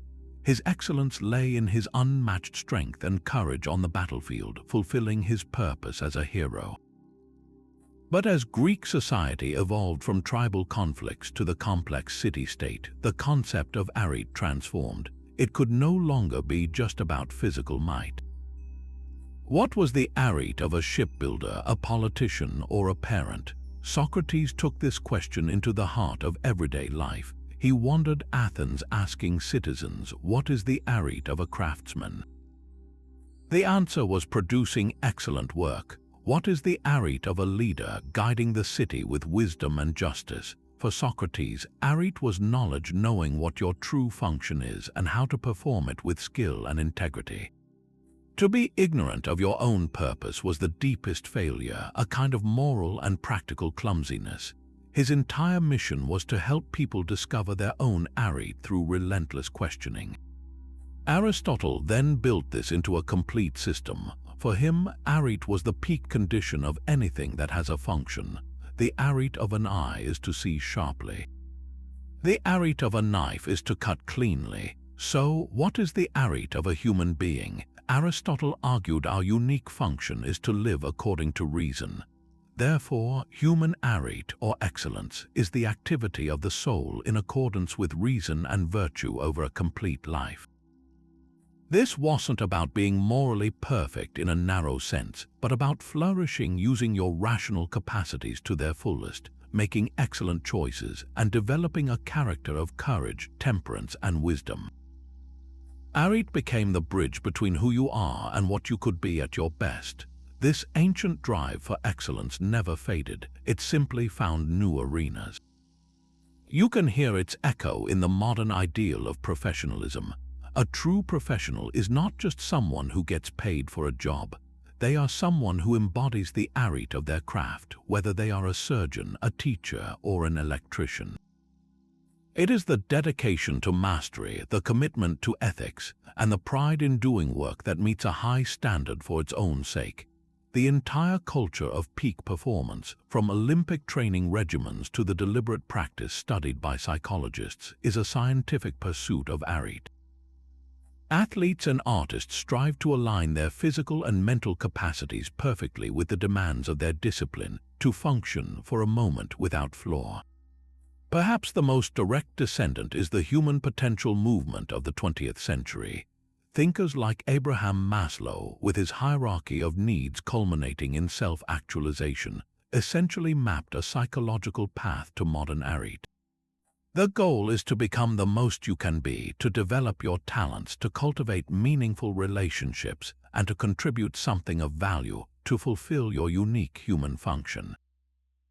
Corporate leadership training often invokes this same language, urging employees to strive for excellence, to play to their strengths, and to find purpose in their roles. Even in our personal lives, when we set a goal to become a better listener, a more patient partner, or a more skilled gardener, we are engaging in a small, daily practice of arete. We are asking, what is the excellent version of myself in this role, and how do I move toward it? The Greek ideal challenges the passive acceptance of mediocrity. It suggests that to live well is not to drift, but to aim for a target, the full, excellent expression of your own capacities. In a world that often rewards mere productivity or popularity, arete asks a quieter, more demanding question. What would it look like if you did this thing or lived this life, not just adequately, but excellently?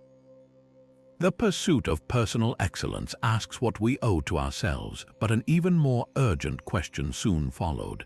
What do we owe to each other? The Greeks began to probe the very foundations of society, planting seeds for an idea that would reshape nations millennia later. Long before Thomas Hobbes or John Locke, a provocative debate unfolded in Plato's Republic. During the dialogue, Plato's brother Glaucon issues a stunning challenge to Socrates. He suggests that justice is not some inherent good, but a social compromise, a contract born from weakness. Imagine, Glaucon says, two magical rings. One gives you the power of Gyges, making you invisible, free to take whatever you want, seduce anyone you desire, and kill without consequence. The other ring leaves you visible, subject to all the laws and judgments of others. If you possessed the ring of Gyges and knew you could never be caught, would you still act justly? Glaucon argues that no one would. People behave justly not because they love justice itself, but because they fear the punishment and envy of others. Justice, in this view, is not a virtue but a social contract, a mutual agreement not to harm each other because we are all too weak to act with impunity. It is the rational deal we strike to escape the brutal state of nature where life is, as Hobbes would later famously describe, solitary, poor, nasty, brutish, and short. This thought experiment cuts to the core of political philosophy. It forces us to ask if morality is something deep within us, or merely a convenient set of rules we agree to follow for mutual protection. The sophists added a crucial conceptual tool to this debate by distinguishing between physis and nomos, nature and convention. They observed that some things are universal by nature, like the need to breathe or the pull of gravity. But many of the rules governing human life, they argued, are mere convention, the product of specific cultures and agreements. Is it by nature that a certain piece of cloth is considered sacred, or that one man rules over another? The sophists suggested these are human inventions, nomos, not eternal truth written into the fabric of the cosmos. This distinction was revolutionary.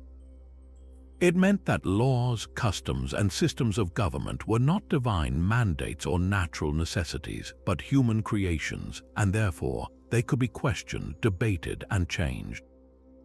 If a law is just a convention, perhaps we can design a better one. This opened the door to seeing society not as a fixed hierarchy, but as a project, something built by agreement. The social contract, in its embryonic Greek form, asks a fundamental question that still defines our politics. Where does legitimate authority come from? Does it descend from gods or kings by divine right, or does it rise from the consent of the people who agree to be governed? The Greek answer, tentative and debated, pointed toward the latter. It suggested that the state exists for the people, not the people for the state, and that its laws derive their power from a collective, if often unspoken, agreement to live together under common rules for mutual benefit. You can see this proto-contract in action every election day when citizens participate in the ongoing renewal of their governing conventions. It is present in the very idea of a constitution, a written document that represents a people's foundational agreement with itself. And it resonates in modern protests where citizens challenge laws they argue have broken the social compact, failing to provide the security, justice, or representation they were established to guarantee. These ancient seeds, the cynical ring of judges and the sharp divide between nature and convention, grew slowly over centuries. They waited for a world ready to declare that governments are human inventions and that their just power comes only from the consent of the governed. A society built on agreement requires citizens capable of governing themselves, and Plato looked inward to find that government's blueprint. Within each of us, he argued, lies a miniature city-state, a battleground of competing factions. This is his theory of the tripartite soul. He envisioned the human psyche not as a single, unified voice, but as a dynamic assembly of three distinct parts, each with its own seat in the body and its own driving desire. At the top, in the head, resides reason. Its function is wisdom, to see the truth, to plan for the future, and to govern the whole person with calm, logical foresight. It is the philosopher king of the inner realm. In the chest, the home of passion and courage, resides spirit. This is the emotional, honor-seeking part, the source of our righteous anger, our ambition, and our drive for recognition and victory. It is the auxiliary warrior, the soul's natural ally to reason when properly trained. And in the gut, the region of basic needs, resides appetite. This is the vast, insatiable part that hungers for food, drink, sex, money, and physical pleasure. It is the multitude, necessary for survival but endlessly demanding, threatening to overwhelm the city with its cravings. For Plato, a just and healthy soul, like a just city, is one where reason, with the loyal support of spirit, wisely governs the appetites. Injustice and misery arise when this inner hierarchy is overturned, when appetite or a vainglorious spirit seizes the throne, plunging the individual into internal civil war. This ancient map of the mind did not fade into obscurity. It found a startlingly direct echo in the consulting rooms of Vienna over 2,000 years later. Sigmund Freud's structural model of the psyche is a secular, scientific reimagining of Plato's tripartite scheme. Freud's idea is the unconscious reservoir of primal urges and libidinal energy, a perfect match for Plato's unruly appetite, screaming from the gut for immediate gratification. The superego is the internalized voice of parental and societal rules, the seat of conscience, shame, and the ideal self, which aligns with the honor-driven, rule-enforcing spirit in the chest. And the ego is the conscious, rational mediator, the beleaguered executive that must navigate the demands of the idea, the reproaches of the superego, and the harsh realities of the external world. This is Plato's head-bound reason, trying to keep the peace. Freud essentially took Plato's political metaphor and grounded it in the mechanics of childhood development and neurosis, but the architecture of conflict remained profoundly similar.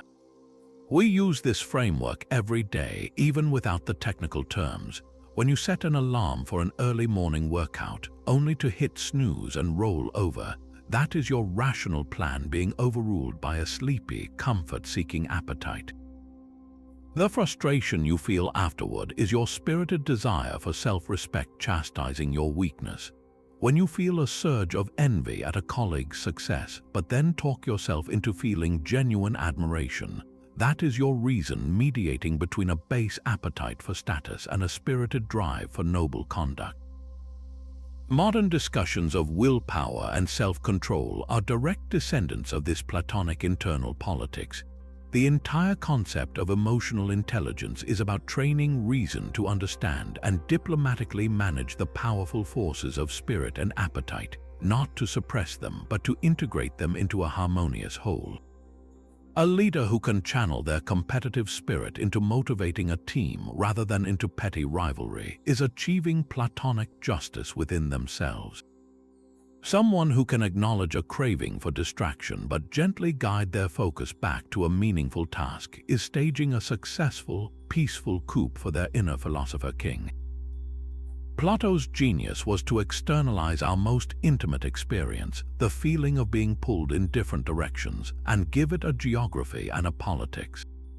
He told us that the first step toward building a good society is to listen to the warring voices within our own souls and to appoint the right one to lead. Plato's inner city is a map of conflict, but for his greatest student, conflict was not the point. Harmony was. Aristotle saw purpose woven into the fabric of everything that exists, a silent, guiding pull toward its own perfect form. This is his concept of telos, the final cause, the answer to the question, what is this for? An acorn's telos is to become a mighty oak, a knife's telos is to cut. For Aristotle, this purpose was not an accident or a human invention, but an inherent, built-in principle of nature itself.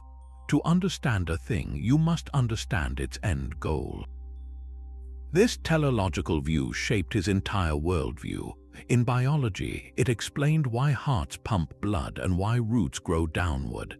Nature was not a random collection of parts, but a grand, purposeful system where everything strives toward its own specific excellence. This idea that nature acts for an end dominated scientific thought for nearly 2,000 years. It was a beautiful, almost poetic way of seeing the world, where every creature and organ played a role in a meaningful cosmic story. But for Aristotle, the most profound question was the telos of a human being. What is our purpose? His answer was eudaimonia, that rich, complex idea of human flourishing. Our telos is not merely to exist, to feel pleasure, or to accumulate wealth, but to live a complete life in accordance with reason and virtue. We are, by our nature, rational and social animals. Therefore, our flourishing involves cultivating wisdom, building strong friendships, participating in our community, and making choices that align with our highest potential. Our purpose is to become excellent versions of ourselves. This framework gave ethics a clear direction. Moral action was not about following arbitrary rules, but about making choices that move you toward your telos, that help you actualize your human nature. It made ethics a practical skill like navigation, where the destination is a life well lived. The impact of this teleological thinking echoes in debates far removed from ancient Athens. Today, as we design artificial intelligence, we are forced to ask a deeply Aristotelian question. What is the telos of this system? Is its purpose to maximize user engagement, to provide accurate information, to make fair decisions, or to generate profit? The answer we program into its core objectives will determine its behavior for good or ill. A self-driving car's telos is to transport passengers safely from point A to point B, but how it navigates a complex ethical dilemma on the road depends on how we define that safety and for whom. We are, in essence, assigning a final cause to our creations and wrestling with the consequences. Similarly, we constantly debate the telos of our human institutions. What is the purpose of a university? Is it to produce skilled workers, to cultivate knowledgeable citizens, or to pursue truth for its own sake? What is the purpose of a corporation? Is its telos solely shareholder profit, or does it include responsibilities to its employees, customers, and the environment? These are not just policy questions, they are philosophical ones about the inherent goals we believe our systems should serve. When an institution seems to lose its way, we often say it has lost sight of its purpose. We are invoking Aristotle's final cause. While modern science largely replaced teleological explanations in physics and biology with mechanistic ones, the ghost of telos never left the human realm. It persists in our longing for meaning, in our design of technology, and in our evaluation of the societies we build. Aristotle challenges us to look at our own lives, our tools, and our communities, and to ask a simple, transformative question, not just what is this, but what is this for? But if our purpose is to flourish, what role does beauty play in that journey? For the Greeks, art was not merely decoration, it was a powerful form of imitation, a concept they called mimesis. And two titans of thought saw this imitation in radically different lights. Plato, the philosopher who gave us the perfect realm of forms, looked at a painting of a bed and saw a profound danger. In his famous Critique, he described three levels of reality. First, there is the perfect, eternal form of the bed created by God. Then, a carpenter looks to that form and creates a physical bed, an imitation of the ideal. Finally, a painter comes along and creates an image of that physical bed. The painter's work, therefore, is an imitation of an imitation, 3 steps removed from the ultimate truth. For Plato, this made art not just useless but morally suspect. It appeals to the lowest part of the soul, the appetites and emotions, rather than to reason. It stirs up passions like grief and fear, making us weaker, not wiser. In his ideal republic, he famously banished the poets, fearing their captivating stories would cloud citizens' minds with falsehoods and uncontrolled feelings. Art, in his view, was a seductive lie, a shadow on the cave wall that distracted us from the sunlight of truth. Aristotle, however, picked up the same concept of mimesis and transformed it into a celebration. In his Poetics, he examined tragedy, the powerful plays of figures like Sophocles, and asked what they actually do for us.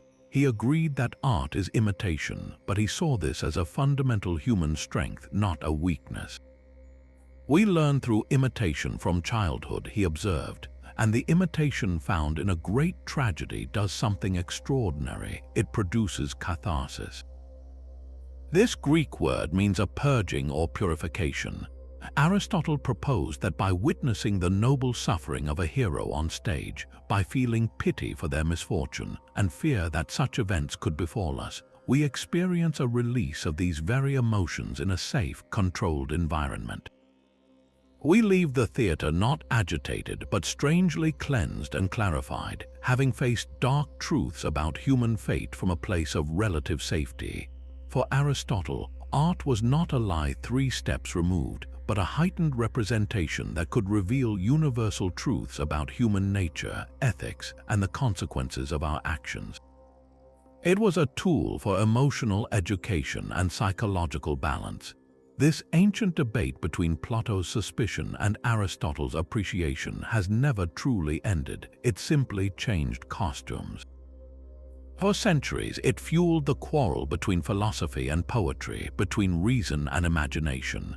You can see Plato's worry alive in every era that condemns certain books, films, or music as corrupting influences, fearing they will implant dangerous ideas or stir unhealthy passions in the populace. The call for censorship often springs from a Platonic view of art as a potent and potentially poisonous imitation of life. Aristotle's defense, meanwhile, echoes in every modern argument for the value of the arts in education and society. We speak of literature building empathy by allowing us to live other lives, of films helping us process complex emotions, of music providing solace or cathartic release during times of collective grief. The entire field of drama therapy is a direct application of Aristotelian catharsis, using role play and storytelling to help individuals work through trauma. Even the simple act of watching a heartbreaking movie to have a good cry is a personal experiment in mimesis, a way to engage with sorrow at a manageable distance. This foundational clash asks us what we believe art is for. Is it a distraction from reality or a deeper way to engage with it? Is it a mirror that flatters and deceives or a lens that focuses and clarifies? The answer we lean toward still shapes what we create, what we champion, and what we fear in the stories we tell. Aristotle's defense of art was not merely theoretical, it was a precise diagnosis of the human heart. In the Poetics, he observed that the greatest tragedies, like Sophocles' Oedipus Rex, perform a specific and vital function. They orchestrate a catharsis of pity and fear. This is not a simple emotional release like shouting into a pillow. It is a structured, almost medicinal process. As we watch a noble but flawed hero stride toward an inevitable doom they cannot see, we feel profound pity for their suffering. Simultaneously, we feel a tremor of fear, recognizing that similar errors or misfortunes could befall us.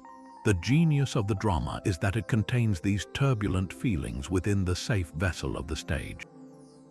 When the final curtain falls, those emotions have been not just stirred, but somehow purged, purified, and settled.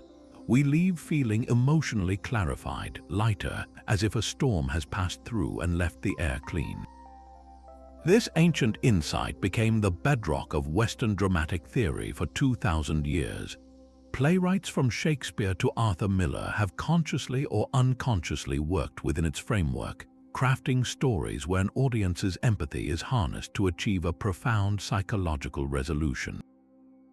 Hamlet's hesitation, Willy Loman's broken dreams, these are not just plots, they are engines designed to generate Aristotelian catharsis, making communal sense of private anguish. The concept leapt from the stage into the modern therapy office. When Sigmund Freud and his colleague Joseph Breuer began treating patients with hysteria in the late 19th century, they discovered something remarkable. Patients often found relief not through intellectual analysis, but by recalling and emotionally reliving a traumatic memory while under hypnosis. They called this the talking cure, but the mechanism was pure Aristotle. Breuer specifically described it as a catharsis, a purging of strangulated affect. The traumatic memory, like a tragic plot, had been trapped inside, festering. By bringing it into the light of conscious expression within the safe container of the therapeutic relationship, the pent-up emotional charge was released, leading to healing. This principle remains central to many forms of psychotherapy today. In trauma-focused therapies, clients are carefully guided to recount and process horrific events, not to re-traumatize them, but to allow the frozen fear and pity to finally move, to be felt and released in a controlled environment. Even the widespread use of journaling or expressive writing for emotional well-being taps into this, providing a private stage where our inner tragedies can be narrated and, in the telling, lose some of their crushing power. The influence extends to the silver screen. A deeply moving film operates as a mass catharsis. In a dark theater, strangers collectively grieve for a fictional character or feel the thrill of danger from the safety of their seats. The blockbuster that makes you cry, the horror movie that makes you scream, they are modern rituals of emotional purification. We pay to be scared by a monster on screen precisely so we can practice feeling fear in a context where we are ultimately safe, a rehearsal for the real uncertainties of life. Aristotle saw that art is not an escape from reality, but a vital rehearsal for it. By allowing us to feel the deepest human emotions in a context where no real harm is done, tragedy in all its forms trains our hearts. It teaches us empathy through pity, resilience through fear, and gives us the profound gift of emotional clarity. In a world full of real and unscripted suffering, this ancient mechanism offers a quiet wisdom. Sometimes we must feel everything in a safe story so we can face anything in our own. Aristotle believed art could train the heart, but Plato was far more concerned with who should guide the state. After mapping the tripartite soul, he turned his gaze outward to the city, asking who among us is fit to rule. His answer was as radical as it was specific. The only legitimate ruler is a philosopher who has escaped the cave, who has seen the ultimate form of the good, and who returns to govern not out of desire but out of reluctant duty. This is the philosopher king, the central proposal of his monumental work, The Republic. For Plato, the analogy was precise. Just as reason must govern spirit and appetite within the individual to create a just soul, so too must the rational class, the philosophers, govern the spirited warriors and the appetitive producers to create a just city. But not just any thinker would do. The true philosopher king is not an academic but an enlightened soul. They have undergone decades of rigorous training in mathematics, dialectic, and moral discipline, a process designed to turn their gaze from the shadows on the cave wall to the sunlight of truth itself. Having glimpsed the form of the good, the source of all reality and value, their desires are transformed. They no longer crave wealth, fame, or power. Those are the shadows. They crave wisdom and the good of the whole. Therefore, they rule not because they want to, but because they must. It is a burden they accept for the health of the city, a painful return to the darkness of the cave after seeing the light. This idea planted a powerful seed in political thought, the concept of rule by the most wise and virtuous, a meritocracy of the soul. It suggests that leadership should be a function of wisdom and character, not birthright, wealth, or popular charm. You can hear its distant echo in the modern ideal of the technocrat, the expert appointed to manage complex systems based on knowledge rather than politics.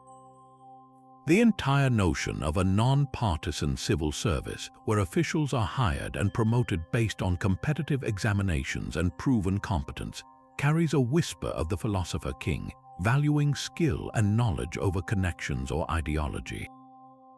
The vision also influenced the founding of elite academies and universities designed to cultivate a ruling class through a broad, humanistic education, shaping leaders who see beyond narrow self-interest.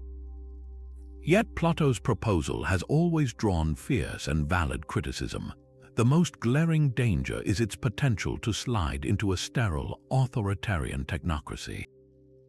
Who gets to decide who the philosophers are? Plato's answer was an elaborate, state-controlled breeding and education program, a chillingly prescient blueprint for social engineering. The philosopher king, once installed, faces no checks and balances from the unenlightened masses.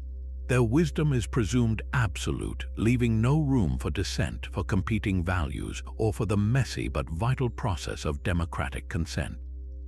This is rule by a self-selecting elite of knowers, a system that can easily justify suppressing freedom for the people's own good, as defined by the rulers.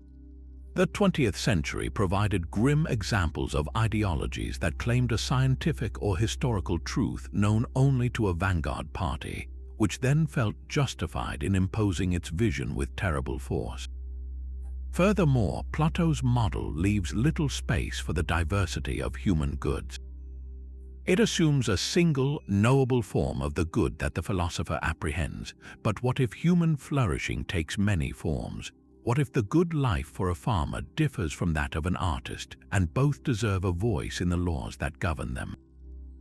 The philosopher king's wisdom risks being a monologue, missing the essential dialogue of a pluralistic society, so we are left with a profound and unresolved tension. We yearn for leaders who are wise, selfless, and guided by a deeper truth, yet we fear granting anyone that much unchecked power. We build systems to elect leaders, but often find ourselves choosing between the charismatic or the wealthy, not the wise. Plato's challenge endures: how do we design a society that elevates the best to lead, while ensuring they never forget they serve the rest? The philosopher king's rule relies on a noble lie, the belief that those in power possess a wisdom that justifies their authority. But strip away all authority, all consequence, all fear of being seen, and what remains of our morality?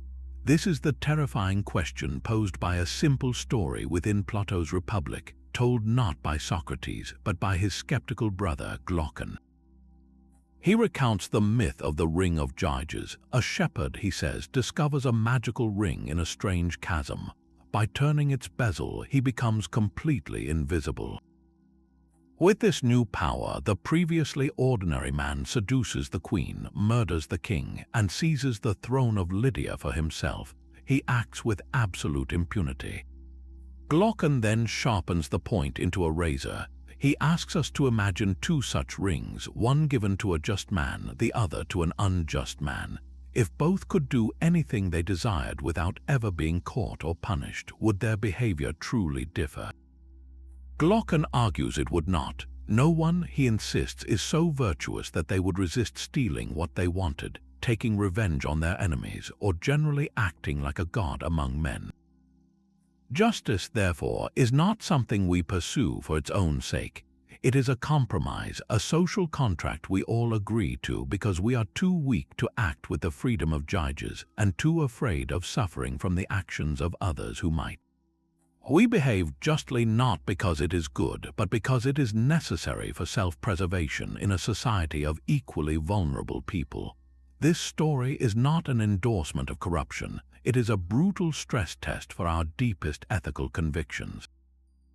It forces us to ask whether goodness is intrinsic or merely instrumental. Is justice a beautiful quality of the soul, as Socrates will later argue, or is it just a clever calculation, a cost-benefit analysis where the costs of getting caught simply outweigh the benefits of wrongdoing? The ring of judges removes the cost entirely. It isolates the human will in a laboratory of pure possibility. In that lab, what would you choose? The modern parallels are unnervingly precise. The internet, in many ways, has become a digital ring of judges for millions. Online, we can craft anonymous identities, enter forums where no one knows us, and express thoughts or inflict harms we never would face to face. The troll who spews venom in a comment section, the hacker who exploits a system flaw for personal gain, the participant in a digital mob, all are operating with a degree of perceived invisibility and impunity.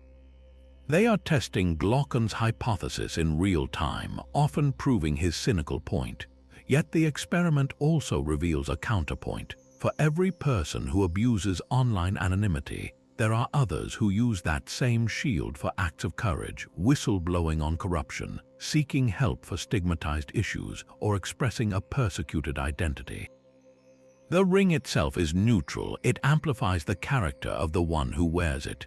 This brings us back to the core philosophical fork in the road. If you believe, with Glaucon, that justice is only a social contract, then the goal of society is to perfect surveillance and punishment, to make the ring of invisibility impossible. Law becomes a system of flawless deterrence, but if you believe, with Socrates, that justice is a harmony of the soul, an intrinsic good that benefits the just person regardless of external rewards, then the goal shifts inward. The focus becomes cultivating a character so integrated that even with the ring on your finger, you would not choose to betray your own principles, because to do so would damage your own soul. The thought experiment does not provide an easy answer, but it frames the eternal debate. It asks us to examine our own motives. Do you return the lost wallet because you fear a security camera, or because you believe honesty is part of who you are? Do you help a stranger because someone might be watching, or because their need compels you? The ring of judges holds up a mirror not to our actions in the light, but to our desires in the dark. The shepherd with the ring of judges asks who we are when no one is watching, but a city must be built in the full light of day, with rulers whose power is all too visible. Aristotle, the great classifier, turned his analytical eye to this very question. Having studied over 150 Greek constitutions, he sought to bring order to the chaos of political systems, and he did so with a deceptively simple but enduring formula. He proposed that all governments can be categorized by asking two questions. First, how many rule? Is it one person, a select few, or the many? Second, and most crucially, do they rule for the common good of all, or only for their own private advantage? The answers produce 6 distinct forms. When the one rules for the common good, that is a monarchy, the ideal rule of a wise and benevolent king. But when that single ruler pursues only his own selfish interests, it degenerates into a tyranny. When a virtuous few rule for the benefit of all, that is an aristocracy, meaning rule of the best. When a wealthy few seize power to enrich themselves, it becomes an oligarchy, rule of the few for the few. Finally, when the many, the common people, rule for the common good, Aristotle called this a polity. But when the many rule solely in their own factional interest, disregarding law and the rights of the minority, it descends into what he called a democracy, which for him was a corrupt mob rule. This framework was revolutionary. It shifted political analysis from mere description to ethical evaluation. A government was not just defined by its structure, but by its purpose, its telos. Was it fulfilling its proper function of fostering the good life for its citizens, or had it become a perversion, a tool for exploitation? This simple grid became the foundational taxonomy of Western political science, the lens through which philosophers and statesmen would analyze kingdoms, republics, and empires for the next 2 millennia. It taught us to look beyond the title a government gives itself and ask a more penetrating question: in whose interest does it truly act? Aristotle did not stop at classification. He observed a grim historical cycle, a kind of political pathology. Each good form carries the seed of its own decay. A noble monarchy can slide into tyranny. A virtuous aristocracy can ossify into a greedy oligarchy. A stable polity can dissolve into chaotic democracy. And from that chaos, he noted, a strongman often emerges to restore order, beginning the cycle anew with a new monarchy. To break this degenerative cycle, Aristotle proposed a brilliant solution: the mixed constitution. He argued that the most stable and just state would blend elements of all the good forms. It would have a monarchical element for decisive leadership, an aristocratic element for wisdom and expertise, and a democratic element for popular consent and broad participation. This blend would create a system of checks and balances, where no single faction could easily dominate for its own ends. The power of this idea is written into the very architecture of modern republics. When you look at the United States Constitution, you see Aristotle's mixed government brought to life. The presidency provides a unitary, quasi-monarchical executive. The Senate, originally appointed by state legislatures, was designed as a deliberative, aristocratic body of elder statesmen. The House of Representatives is the democratic element directly elected by the people. The Supreme Court adds a further layer of judicial wisdom. This structure was not an accident. It was a deliberate attempt to create a balanced polity, a government that could harness the strengths of each form while restraining their inherent vices. Similar blends appear in parliamentary systems with their ceremonial monarchs or presidents, appointed upper houses and elected lower houses. Every discussion about balancing executive power, protecting minority rights, or ensuring majority rule is at its heart an Aristotelian conversation. His classification forces us to diagnose our own political moment.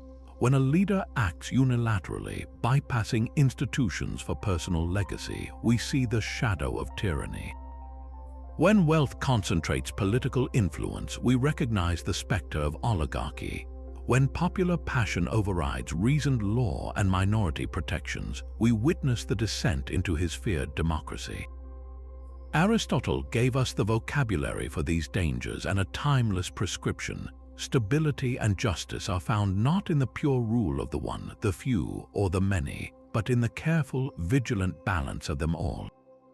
Aristotle's political classifications were not born in an ivory tower, but in a living laboratory of observation. After tutoring Alexander the Great, he returned to Athens and established his own school in a grove sacred to Apollo Lyceus, a place that would become known simply as the Lyceum.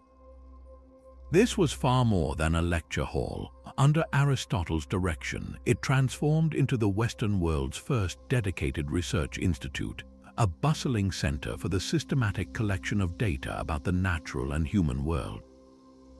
The goal was not merely to contemplate ideals, but to meticulously catalog reality.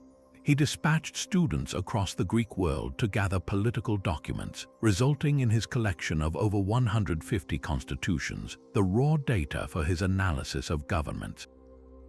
But his empirical net was cast even wider.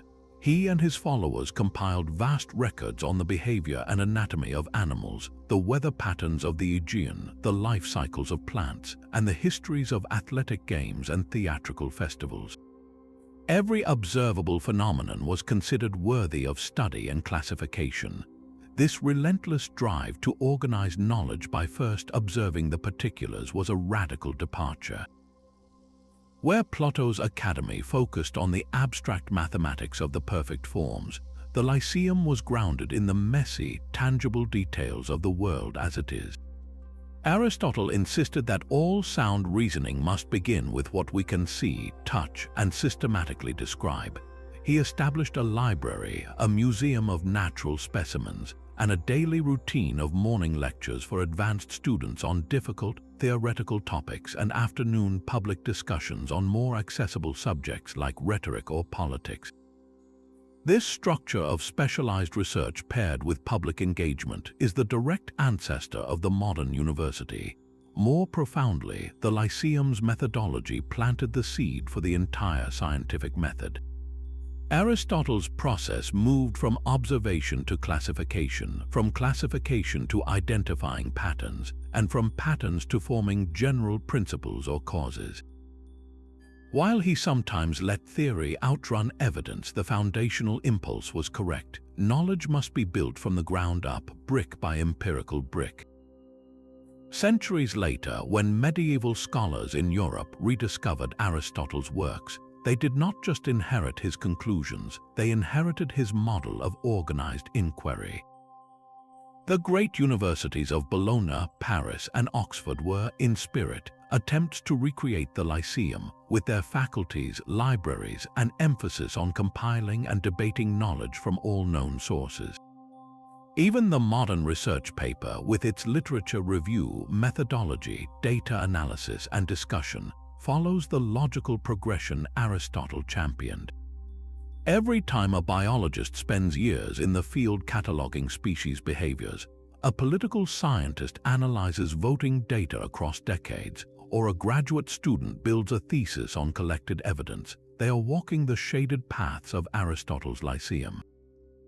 He taught us that wisdom is not a sudden revelation, but a patient collective project of looking at the world, carefully writing down what we see and daring to ask what it all means. The Lyceum taught us to observe the world, but the Stoics asked us to see it as a single, living being. For Zeno of Citium and his followers, the universe was not a collection of separate atoms drifting in a void. It was a unified, breathing organism, entirely material and yet pulsating with divine reason. They called this animating principle the logos, and they envisioned it as a kind of cosmic fire, a creative, intelligent breath that structures every particle of matter from within. This was not a God sitting apart from creation, but God as the very substance of creation, a rational force weaving cause and effect into a seamless, unbreakable web.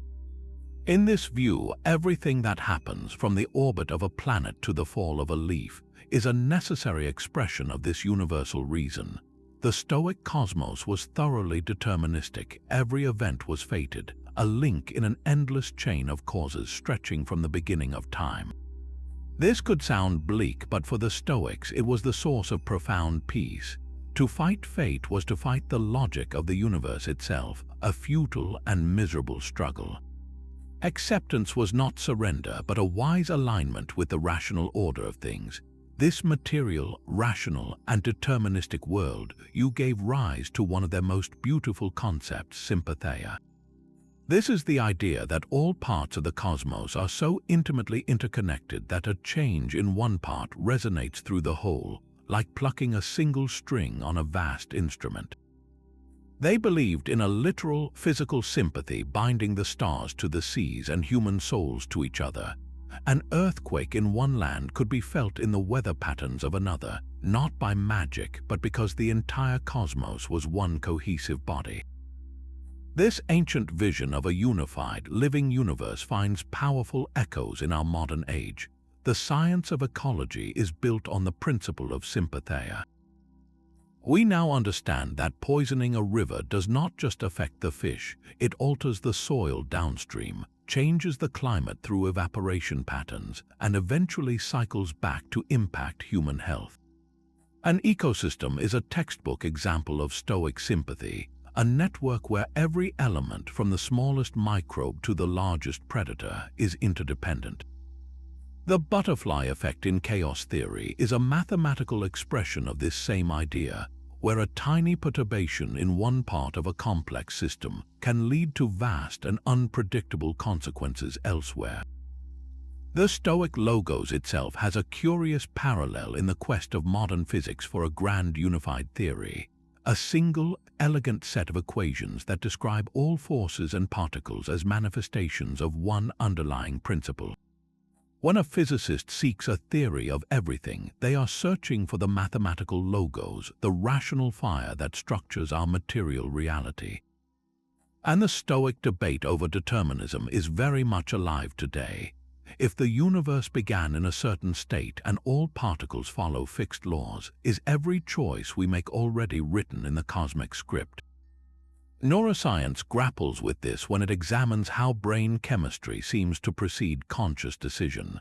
The Stoic answer was to redefine freedom not as the ability to change the script, but as the willingness to understand it and play your part with virtue. Their philosophy asks us to see ourselves not as isolated actors on a random stage, but as conscious notes in a grand, rational symphony utterly connected to the whole. In a fragmented world, this ancient sense of cosmic sympathy offers a startling comfort. You are never truly alone, for you are a part of everything. This cosmic sympathy implies a conscious author. The Stoics took their vision of a rational universe one step further, proposing a doctrine that would offer both profound comfort and a formidable intellectual challenge, the belief in providence. For them, the logos was not just a blind, deterministic force, it was a benevolent, intelligent design.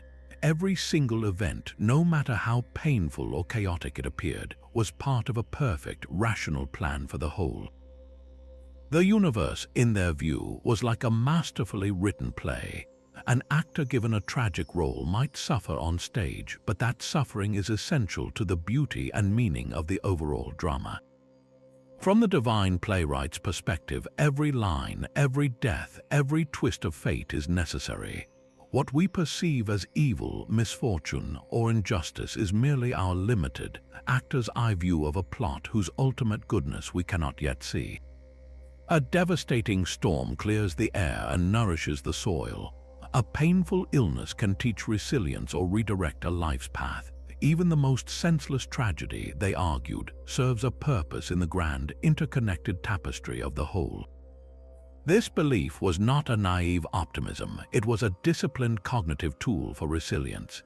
It transformed suffering from a meaningless assault into a meaningful, if difficult, contribution. The Stoic did not simply endure hardship, they sought to understand its role.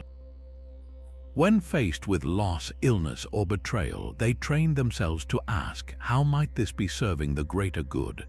What strength is this forcing me to develop? This reframing was a psychological superpower, allowing individuals to meet catastrophe not with despair, but with a kind of reverent curiosity, accepting their assigned role in the cosmic story. This framework did not vanish with the Roman Empire.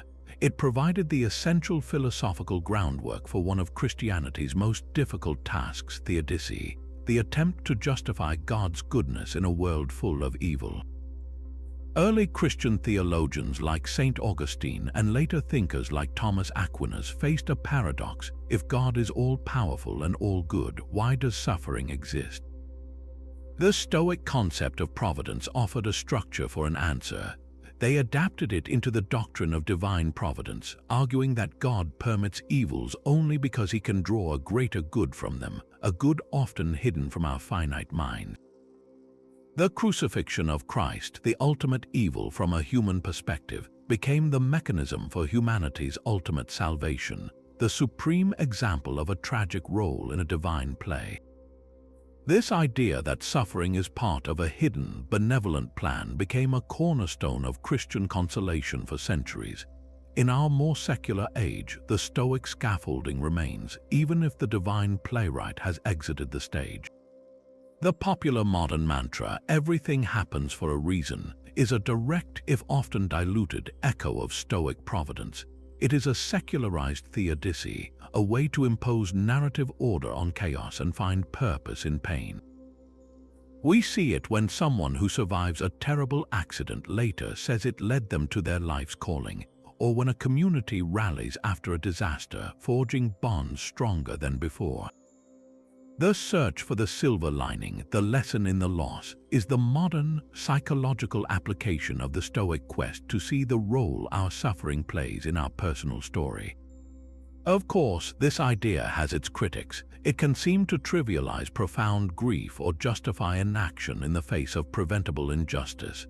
The Stoic response would be nuanced. Providence does not mean we should not fight disease or relieve suffering. Indeed, that may be the very role reason demands of us. It means that when events are truly beyond our control, we can choose to trust that they are woven into a larger pattern we may never fully comprehend.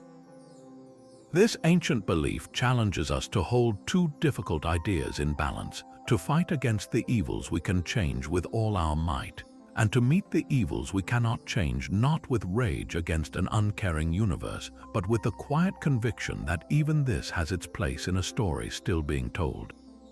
The Stoic finds purpose in a cosmic script, but the Epicurean seeks peace in a far simpler truth. Epicurus confronted the deepest human terror, the fear of death, with an argument of stark materialist clarity. He began with two premises we can all feel. First, good and evil are matters of sensation. Pleasure is good because we feel it. Pain is evil because we feel it. Second, death is the permanent end of sensation. When we die, our capacity to feel anything, pleasure or pain, simply ceases. From these two observations, he drew his famous conclusion. Death is nothing to us. Where death is, I am not. Where I am, death is not. Therefore, death is nothing to us, since we will never experience being dead. Fearing that state is as irrational as fearing the time before we were born. We do not anguish over the eternity of non-existence that preceded our birth. Why, then, should we dread the non-existence that will follow it? The terror, he argued, is not of death itself, but of the stories we attach to it, of punishment in an afterlife or the loss of a spiritual self.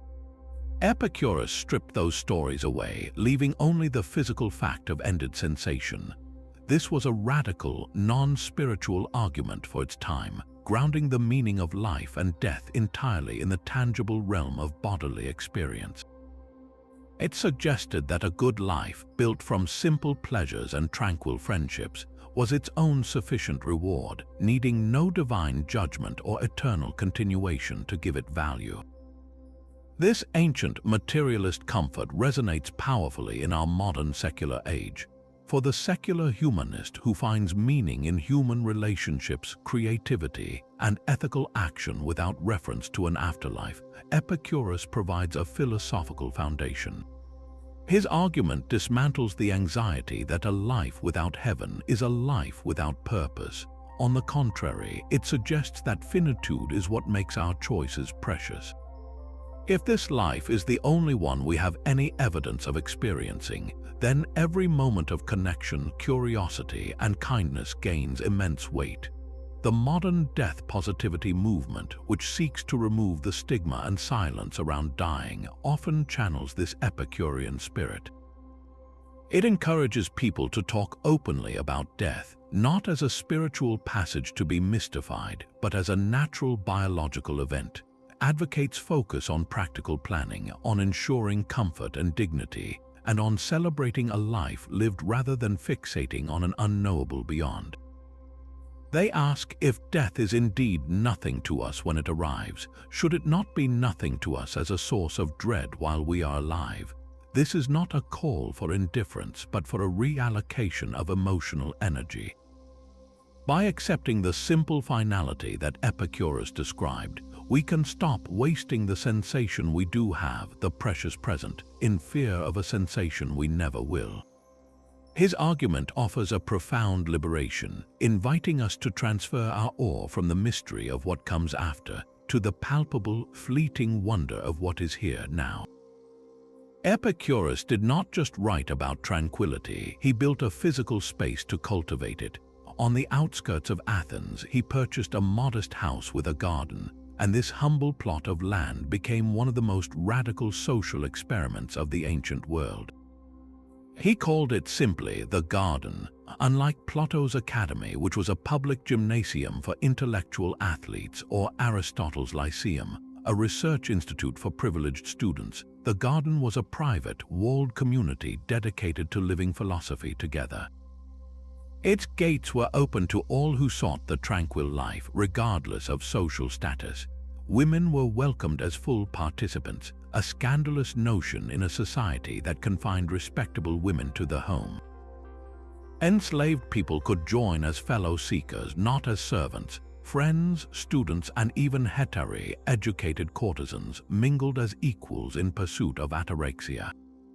This was not a school in the traditional sense, it was a prototype for the intentional community, a chosen family united by a shared vision of the good life. The binding force of this community was not blood or law, but philia, a deep philosophical friendship. For Epicurus, friendship was the single greatest safeguard of the good life. In the garden, friends cultivated the soil together, shared simple meals of barley bread and water, and engaged in continuous, gentle conversation about nature, fears, and the art of living. The walls kept out the noisy politics and empty ambitions of the city, creating a sanctuary where the only competition was to see who could need the least. This was a direct, lived challenge to the hierarchies of the ancient world. By including women like Leontian, who became a published philosopher in her own right, Epicurus asserted that the capacity for wisdom and friendship had nothing to do with gender. By treating enslaved individuals as philosophical companions, he undermined the very foundation of a society built on mastery and subjugation. The garden was a quiet declaration that the good life was available to anyone willing to shed false desires and embrace reason. This ancient model of a secular, egalitarian community based on shared values and mutual support never truly disappeared. You can see its spirit reborn in the utopian communities of the 19th century, like the Shakers or Brook Farm, which sought to create self-sufficient havens away from industrial society. In the 20th century, the kibbutz movement in Israel began as a secular, socialist experiment in communal living, where property was shared and all labor was considered equal, striving for a collective flourishing that echoed Epicurean ideals of friendship and simplicity. Today, the concept thrives in modern co-housing projects. These are not hippie communes, but carefully designed neighborhoods where private homes cluster around shared common houses, gardens, and kitchens. Residents intentionally choose to live near one another, sharing meals, childcare, and tools, not out of economic necessity, but to forge the bonds of philia that Epicurus deemed essential. They create micro-societies that prioritize connection over consumption and mutual aid over isolation. The garden also finds a digital parallel in online communities formed around shared interests or support, places where people find their chosen tribe, offering a kind of virtual philia across vast distances. Epicurus understood that we are social creatures who flourish best in a soil of trust and shared purpose. His walled garden asks a question that still echoes in our age of suburban isolation and digital noise. What would you build and who would you welcome if your only goal was to grow a life of peaceful, meaningful connection?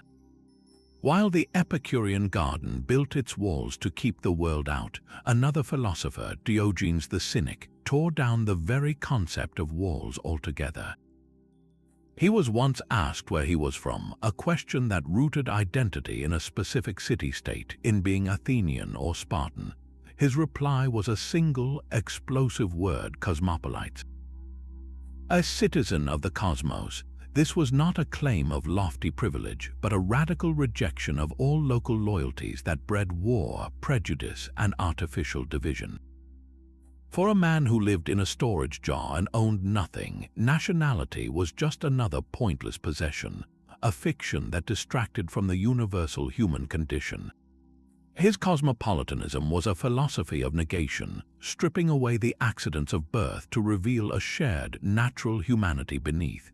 The Stoics, who admired the cynic core, took this raw, negative idea and built a positive ethical system upon it. They agreed that the universe itself was a single, rational city, the cosmopolis, governed by the divine logos. If reason is universal, then every rational being, regardless of birthplace, gender, or social status, is a fellow citizen in this cosmic polity. The Roman Emperor Marcus Aurelius, writing his private meditations on the front lines of barbarian wars, constantly reminded himself to view all people, even his enemies, as his kin. He saw them as fellow participants in the same universal reason, sharing the same divine spark, and thus deserving of a fundamental respect. For the Stoic, to be a citizen of the world was to recognize a duty to all humanity, a commitment to justice and benevolence that extended beyond the borders of Rome. This seed of universal citizenship lay dormant for centuries, waiting for a new age of reason to water it. During the Enlightenment, philosophers like Emmanuel Kant revived the Stoic cosmopolis, but gave it a legal and political framework. He argued for a League of Nations and for cosmopolitan right, the idea that all humans possess a fundamental entitlement to hospitality and peaceful interaction, simply by virtue of sharing the Earth's spherical surface. We cannot infinitely disperse, Kant noted, so we must find a way to coexist. This was no longer just a personal ethical stance, but a blueprint for international law. It directly inspired the creation of institutions designed to mediate between nations, from the 19th century Geneva Conventions protecting the wounded to the 20th century's United Nations and the Universal Declaration of Human Rights. That document's very first article, that all human beings are born free and equal in dignity and rights, is a direct philosophical descendant of Diogenes' defiant claim and Marcus Aurelius' quiet reflection. Today, this ancient idea pulses through movements that challenge the absolute authority of the nation-state. The concept of crimes against humanity, prosecuted in international courts, asserts that certain acts are so heinous they offend the conscience of the world itself, justifying intervention on behalf of the cosmic citizenry. Global humanitarian NGOs operate on a cosmopolitan principle, providing aid based on human need, not passport. The modern ideal of global citizenship education seeks to cultivate in students a sense of responsibility for planetary issues like climate change or pandemic response, issues that mock political borders.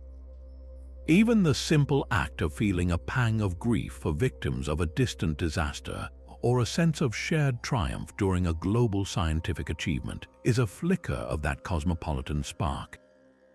Diogenes in his jar, Marcus on his campaign, Kant at his desk, they all ask us the same unsettling question: what loyalties do you hold that are smaller than your humanity?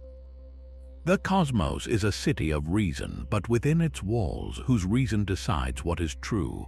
The sophist Protagoras answered with a sentence that shook the foundations of Athenian certainty.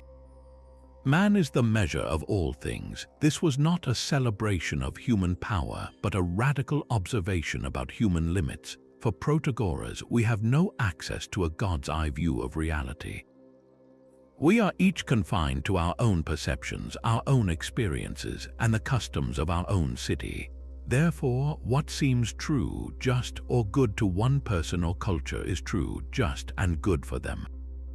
The wind feels cold to me but warm to you. Is it objectively one or the other? No, Protagoras would say. It is both, relative to the measure of the one who feels it. This was a philosophical earthquake. It declared that truth itself might not be a single, solid mountain to be discovered, but a landscape that changes shape depending on where you stand. His dictum posed a direct, elegant challenge to the absolutism that sought one universal answer for all humanity, whether from gods, kings, or philosophers. If man is the measure, then whose man? The Athenians, the Persians, the slaves, the rulers. Suddenly, every claim to absolute truth had to face the question of whose perspective it served. The ghost of this idea never left the stage of human thought. It found a powerful modern expression in the field of anthropology as cultural relativism. When an early 20th century anthropologist lived with a remote tribe and described their rituals not as savage or primitive, but as a coherent, logical system within their own environmental and historical context, they were applying Protagoras' measure. They suspended their own cultural judgment to understand the world through the tribe's eyes, acknowledging that practices around marriage, justice, or religion could be true and valid within that framework, even if they clashed with Western norms. This was a necessary corrective to colonial arrogance, a tool for empathy and deeper understanding. But the idea evolved further, hardening into a core tenet of postmodern philosophy in the late 20th century.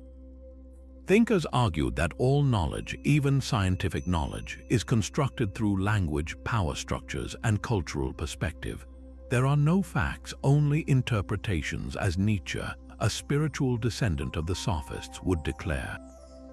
In this view, every grand narrative about history, progress, or truth is just one story among many, each serving the interests of its tellers.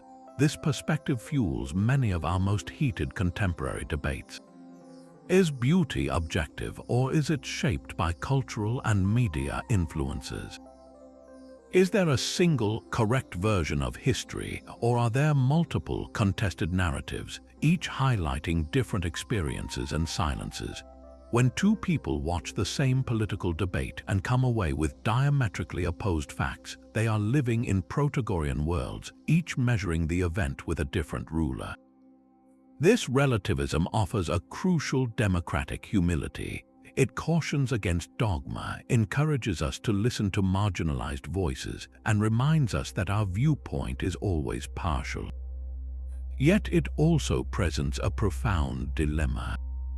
If all perspectives are equally valid as measures of their own reality, how can we ever condemn injustice, fight for human rights, or agree on basic facts necessary for a society to function? If a culture's measure endorses a harmful practice, by what standard can we critique it without imposing our own measure as the new absolute? This is the tightrope Protagoras forces us to walk. It asks us to hold two difficult ideas in tension, to cultivate the empathy to see the world through another's eyes, while also maintaining the courage to defend principles we believe are more than just our own preference. In an age of fragmented media and polarized realities, his ancient dictum is no longer abstract philosophy. It is the daily condition of our lives, challenging us to ask in every disagreement, are we arguing about the world or merely about the measure we are using to see it? Protagoras declared that man is the measure, but his fellow sophist Gorgias asked a more unsettling question: what if the measure itself can be forged? He demonstrated this not with dry theory, but with a dazzling piece of rhetorical performance, his encomium to Helen.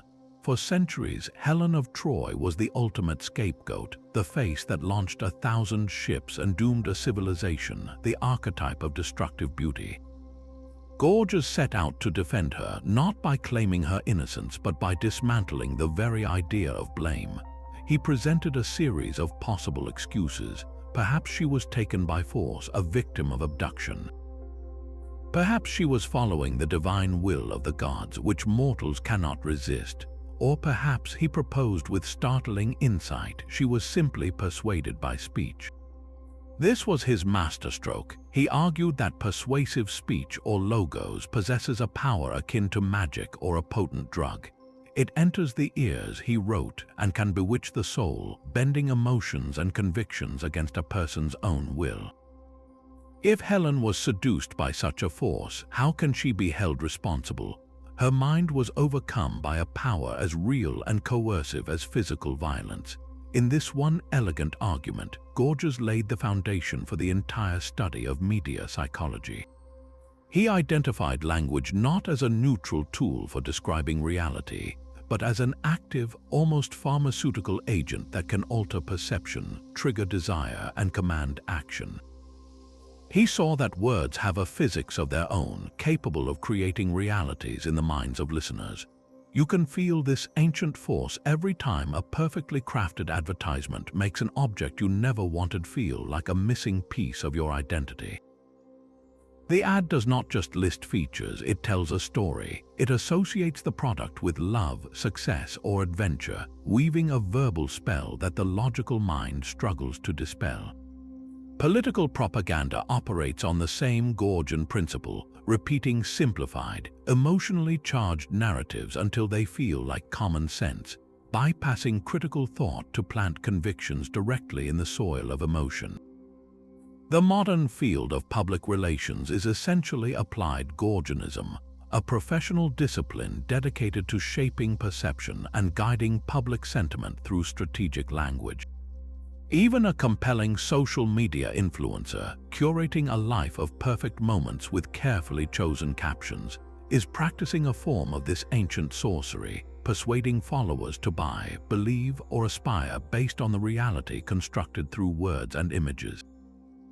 Gorgias did not see this power as inherently evil, but as a formidable natural force like electricity. It can illuminate or it can electrocute. His defense of Helen was a warning and an education. It asks us to become connoisseurs of the spells being cast upon us, to listen not just to what is said, but to feel how it is working on our minds. In a world saturated with persuasive messages, his question from 2 millennia ago is more urgent than ever. When you feel a sudden conviction or a new desire, is it truly your own, or have you simply listened to a very powerful incantation? Gorgias revealed the power of words to shape reality, but the first philosophers sought a reality that existed long before any words were spoken to describe it. They looked past the stories of gods and heroes, past the persuasive spells of the sophists, and fixed their gaze on the silent, physical world itself. Their question was deceptively simple, yet it would ignite the flame of science. What is everything made of, not in a poetic sense, but in a literal, material one? The Greeks called this the search for the arche, the first principle, the fundamental substance or source from which the entire cosmos arises. Thales, standing by the sea, saw water as the ultimate answer, noting its life-giving power and its ability to transform into solid, liquid, and vapor. His student Anaximander found this too limiting. How could something as definite as water give rise to its own opposite, fire? He proposed the Epicurean, the boundless and indefinite, an infinite reservoir of potential from which all opposites like hot and cold could separate. Anaximenes, seeking a more tangible principle, suggested air, which becomes fire when rarefied, wind when moved, water when condensed, and earth when compressed further. Each was trying to reduce the bewildering complexity of the world to a single, elegant origin point. This was not idle speculation. It was the birth of a specific kind of ambition, the drive to explain the many from the one. It declared that behind the chaos of appearances, there must be a unifying logic, a simplicity at the heart of all complexity. This pre-Socratic quest for the arche is the direct philosophical ancestor of the greatest ambition in modern physics, the search for a grand unified theory, a single equation that can describe all the fundamental forces of nature. Just as Thales wanted to trace the solid earth and the blazing sun back to water, physicists like Einstein spent his later years trying to unify gravity with electromagnetism. Today, theorists work on frameworks like string theory or loop quantum gravity, attempting to show how gravity, electromagnetism, and the nuclear forces are all manifestations of one underlying principle, perhaps vibrating strings or quantized threads of spacetime. The vocabulary has changed from water and air to wave functions and quantum fields, but the project is identical: to find the arche of the physical universe. This continuity reveals something profound about human curiosity. We are not satisfied with a catalogue of separate phenomena. We are driven by a deep need for unity, a conviction that the cosmos is not a random collection of parts but a coherent, intelligible whole. The pre-Socratics began that conversation with the tools they had: observation and bold reasoning. We continue it with particle colliders and space telescopes, but we are asking their ancient, magnificent question: what is the one thing, the first principle from which everything else flows? The search for a single material source was a quest for external truth, but Plato turned the searchlight inward onto the soul itself. He faced a paradox that still puzzles educators today. How can we ever learn something truly new? If you do not already know what justice is, how would you recognize a correct definition when you hear it? His solution was as poetic as it was radical. In a dialogue called the Meno, Socrates demonstrates this by guiding an uneducated slave boy through a series of questions about geometry, until the boy correctly deduces how to double the area of a square. Socrates claims he did not teach the boy anything. He merely asked questions that helped the boy remember what his soul already knew. This is the theory of recollection or anamnesis. For Plato, the immortal soul, before being born into a body, existed in the realm of the perfect forms. There it beheld justice itself, beauty itself, and the perfect circle. Birth is a trauma that makes the soul forget this divine knowledge. Learning, then, is not the acquisition of new information from the senses, but the painful, beautiful process of recollecting the eternal truths the soul once saw directly. When you grasp a mathematical proof and feel a click of certainty, or when you encounter an act of profound goodness and feel you recognize it deep within, Plato would say you are not learning, you are waking up. You are remembering. This idealist theory of knowledge that the most important truths are innate, echoed powerfully in the birth of modern philosophy. When René Descartes, sitting by his fire, attempted to doubt everything, he found one indubitable truth: I think, therefore I am, but he did not stop there. He argued that the idea of a perfect, infinite God could not have been invented by his own imperfect mind. Therefore, he concluded, it must be an innate idea placed within him by God at his creation. This was a Christian adaptation of Platonic recollection, where God takes the place of the realm of forms as the source of our innate knowledge. Gottfried Wilhelm Leibniz later sharpened this with his metaphor of the mind as a block of veined marble. Experience, he said, is like the sculptor's chisel, but the shape of the statue, the innate structures of logic and mathematics, is already determined by the veins within the stone. The mind is not a blank slate, but a pre-formed block waiting to be revealed. This ancient debate between innateness and experience is the very engine of the modern nature versus nurture discussion in cognitive science. On one side, you have the nativist perspective, which argues that key aspects of language, logic, and even morality are hardwired into the human brain from birth. The linguist Noam Chomsky's theory of a universal grammar suggests that the basic rules for constructing sentences are innate, a biological inheritance that explains why children learn language so rapidly from such messy, incomplete data. It is as if the child's mind is remembering how to speak. On the other side, the empiricist tradition, descending from Aristotle, insists that all knowledge comes through the senses and experience, that the mind truly is a blank slate written upon by the world.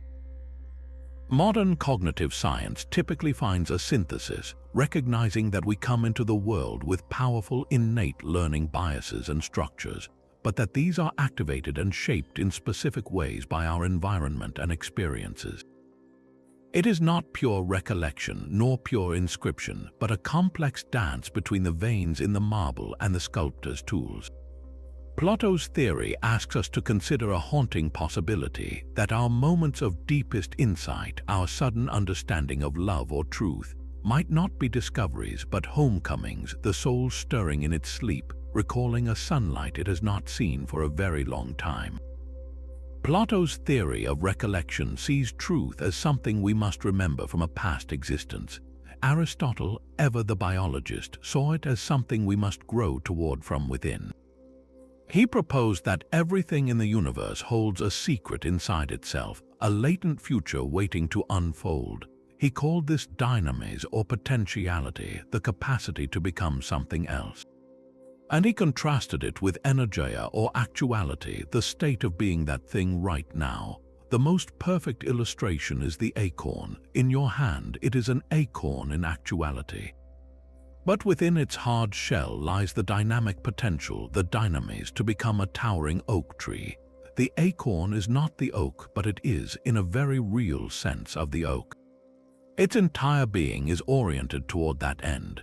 The process of growth is the slow, persistent translation of potential into actuality, a journey from what something can be to what it is. This framework transformed how we understand change itself. For Aristotle, change was not random motion, but the actualization of a specific potential inherent in a thing. A block of marble has the potential to be a statue. A student has the potential to be a master. The universe is not a collection of static objects, but a grand, dynamic theater of things becoming more fully themselves. This idea became the quiet engine of developmental biology centuries later. When an embryologist watches a single fertilized cell divide and differentiate into a complex organism with heart, brain, and limbs, they are witnessing a breathtakingly precise schedule of potentialities being actualized. The genetic code is not a blueprint of a finished building, but a set of instructions for a process, a recipe for turning the potential of a stem cell into the actuality of a liver cell or a neuron. Aristotle's language gave biology a way to describe the purpose-driven direction of life itself, long before we knew about DNA. His distinction also breathed life into 20th century process philosophy, which argues that reality is fundamentally made of becoming, not being. Thinkers like Alfred North Whitehead saw the universe as a series of events, of actual occasions, where potentialities from the past are seized and realized in the present, only to become potential for the next moment. It is a cosmic version of the acorn's journey, applied to everything from electrons to ecosystems, but perhaps its most personal application is in how we think about our own lives. Every self-help book that urges you to unlock your potential is speaking pure Aristotelian. You, right now, are a collection of actualized skills, habits, and knowledge, surrounded by a cloud of unactualized possibilities. The writer you could become, the language you could learn, the kindness you could practice more consistently, these are your dynamis. The act of sitting down to write the first page, enrolling in the class, or choosing patience in a frustrating moment, that is the movement from potentiality to actuality. It is the work of making your future self real, one actualized choice at a time. This ancient framework offers a profound comfort and a challenge. It suggests that your current state is never your final state, that you are always in some way a seed. But it also places the responsibility for growth squarely on your shoulders, for the acorn will only become the oak if the conditions are right, and if nothing stifles the slow, stubborn push from potential into light. Aristotle did not just build a research institute, he gave it a rhythm. The very name of his school, the Peripatetic, comes from the Greek word for walking about. While Plato's academy hosted seated dialogues in a shaded grove, Aristotle paced the covered walkways of the Lyceum, lecturing and debating with his students as they strolled alongside him. This was not a quirk of habit, but a pedagogical choice. He believed that the motion of the body could stir the mind, that the flow of ideas mirrored the flow of footsteps along a path. Learning was not a passive reception of wisdom from a stationary sage. It was an active, kinetic partnership with a moving teacher.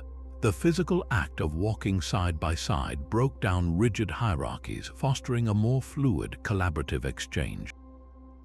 Questions could arise naturally, arguments could unfold with the landscape, and complex thoughts could find their pace in the rhythm of a shared stroll.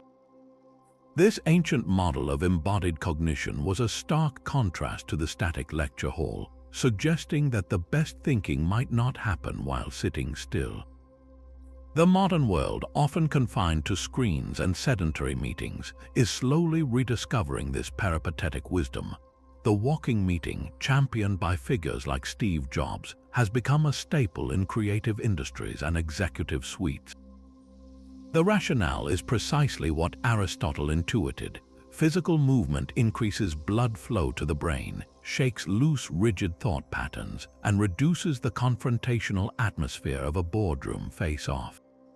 Walking side by side fosters a sense of collaboration, as the shared forward motion aligns purpose and encourages freer, more associative thinking. Some of history's greatest minds, from Charles Darwin on his sandwalk to Friedrich Nietzsche on his mountain paths, used walking as an essential engine for their deepest work. Contemporary neuroscience confirms the ancient practice. Studies show that light aerobic exercise like walking can enhance divergent thinking, the kind that generates creative ideas and novel solutions. It seems the rhythmic, repetitive motion allows the brain's default mode network, associated with daydreaming and insight, to activate more freely. When you are stuck on a problem, the advice to take a walk is not just folklore, it is a biological reset button, a way to step out of a mental rut literally and figuratively. So the next time you find yourself circling a difficult idea, consider leaving your desk and circling the block instead. You are not procrastinating, you are joining a 2,000-year-old seminar in motion, where the path beneath your feet becomes a partner in the search for what lies just around the next bend. But the peripatetic walk was a leisurely path to knowledge. The cynics chose a far rougher road, one paved with deliberate hardship. They called this practice ascesis, a word that gives us asceticism, but its original meaning was simply training, like an athlete preparing for the games. For a cynic like Diogenes, ascesis was not about punishing the body to please the gods. It was a relentless physical philosophy, a gymnasium for the soul. He would walk barefoot on snow in winter, embrace cold marble statues until his body acclimated, and eat the simplest, plainest food, not because he had to, but to prove he could. The goal was autarkeia, absolute self-sufficiency. By systematically stripping away comforts and subjecting himself to voluntary discomfort, he was training his desires to obey his will, not the other way around. Each act of denial was a repetition, building the muscle of indifference to external things. If you can be content sleeping in a jar and eating lentils, then no tyrant can threaten you with homelessness, and no market crash can take away your peace. Your freedom becomes unassailable because it is rooted in needing almost nothing. This ancient, brutal training finds a direct echo in modern high-performance culture. Look at the growing popularity of deliberate cold exposure, from ice baths to winter ocean swims. Practitioners are not just seeking a physical boost, they are engaging in pure cynic ascesis. By voluntarily submitting to the shock of freezing water, they are practicing mastery over their body's instinctive panic, proving to themselves that discomfort is temporary and that their mind can remain steady even when their physiology screams to escape. It is a concrete exercise in building autarkeia, the confidence that comes from knowing you can handle more than you thought. The same principle drives digital detoxes and social media fasts. In an age where our attention is the most valuable commodity, voluntarily turning off the endless stream of notifications and validation is a form of ascetic training. It is a practice in resisting the engineered desire for constant connection, retraining the mind to find sufficiency in silence and real-world presence. By choosing to be bored, we reclaim our attention from algorithms and rebuild our capacity for sustained, independent thought. Even minimalist challenges where people live for a month with only a set number of possessions are modern ascesis. They are experiments in reducing dependency, proving that happiness and identity are not stored in our closets or our digital carts. The cynic in his jar would nod in recognition. These practices all share the same core philosophy, that resilience is not something you find in comfort, but something you forge in deliberate, chosen difficulty. They ask a simple, powerful question: what can you willingly give up today, not to suffer, but to discover that you are already free? The Cynic's jar and the Stoics' cold plunge train the body to be free from circumstance, but what about the mind's own relentless chatter? Pirho offered a different kind of liberation, not through building resilience, but through disarming the very thoughts that require it. His method was the suspension of judgment, epiche, and its promised destination was ataraxia, that profound tranquility we've seen others seek. For the Pirhanist, the problem wasn't life's hardships, but our compulsive need to declare what those hardships mean. Is this pain bad? Is that politician evil? Is my life a success? Every time we assent to such a judgment, we chain our peace of mind to an opinion that could be wrong. Pirho's radical move was to simply stop assenting. When faced with any claim about the world, the skeptic trains themselves to say, "I determine nothing." This is not a new belief that nothing is true. That would be a dogma in itself. It is a disciplined, ongoing refusal to land on a final conclusion. By suspending judgment about whether things are good or bad, true or false, the mind stops wrestling with phantoms. The turbulence of belief and disbelief settles, and in that quiet, ataraxia naturally arises. You trade the exhausting burden of being right for the lightness of not needing to decide. This ancient mental stance finds a powerful modern counterpart in mindfulness meditation. When you sit to meditate, you are not trying to solve your problems or judge your thoughts.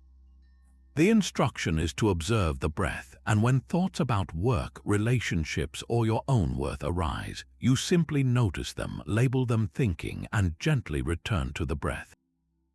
You are practicing epiche on a micro scale. You are suspending judgment about the content of those thoughts, refusing to be pulled into their narrative drama. The thought "I am a failure" is not accepted as truth, nor is it angrily rejected as a lie. It is seen as a passing mental event, a cloud in the sky of awareness. This non-attachment to opinions is the core of the practice. It creates a space between you and your thoughts, a space where you are no longer fused with them. This leads directly to a technique in modern psychotherapy called cognitive diffusion, a cornerstone of acceptance and commitment therapy, or a CT. Diffusion means literally to diffuse, to separate yourself from your thoughts so they lose their power to dictate your actions. As CT therapists might have a client repeat a painful thought like "I am worthless" out loud very quickly until the words become just a silly sound. Or they might have the client preface the thought with, "I am having the thought that." I am having the thought that I am worthless. This simple linguistic shift creates psychological distance. It turns a proclaimed truth back into what it always was, a transient sentence in the mind. This is clinical epiche. You are not arguing with the thought. You are not trying to replace it with a positive affirmation. You are suspending judgment about its validity, which robs it of its emotional sting. In daily life, this ancient skepticism is a remedy for the polarization of our times. When you read a furious political post, instead of immediately agreeing or launching a counterattack, you can internally apply epiche. You can say, "This is one perspective. The evidence presented seems compelling to that person. I do not need to have a final verdict on it right now." This doesn't mean you become passive or indifferent to justice. It means you engage from a place of curiosity rather than reactivity, from a calm center rather than a triggered dogma. Pirho's suspension is not the end of inquiry, but its most honest beginning.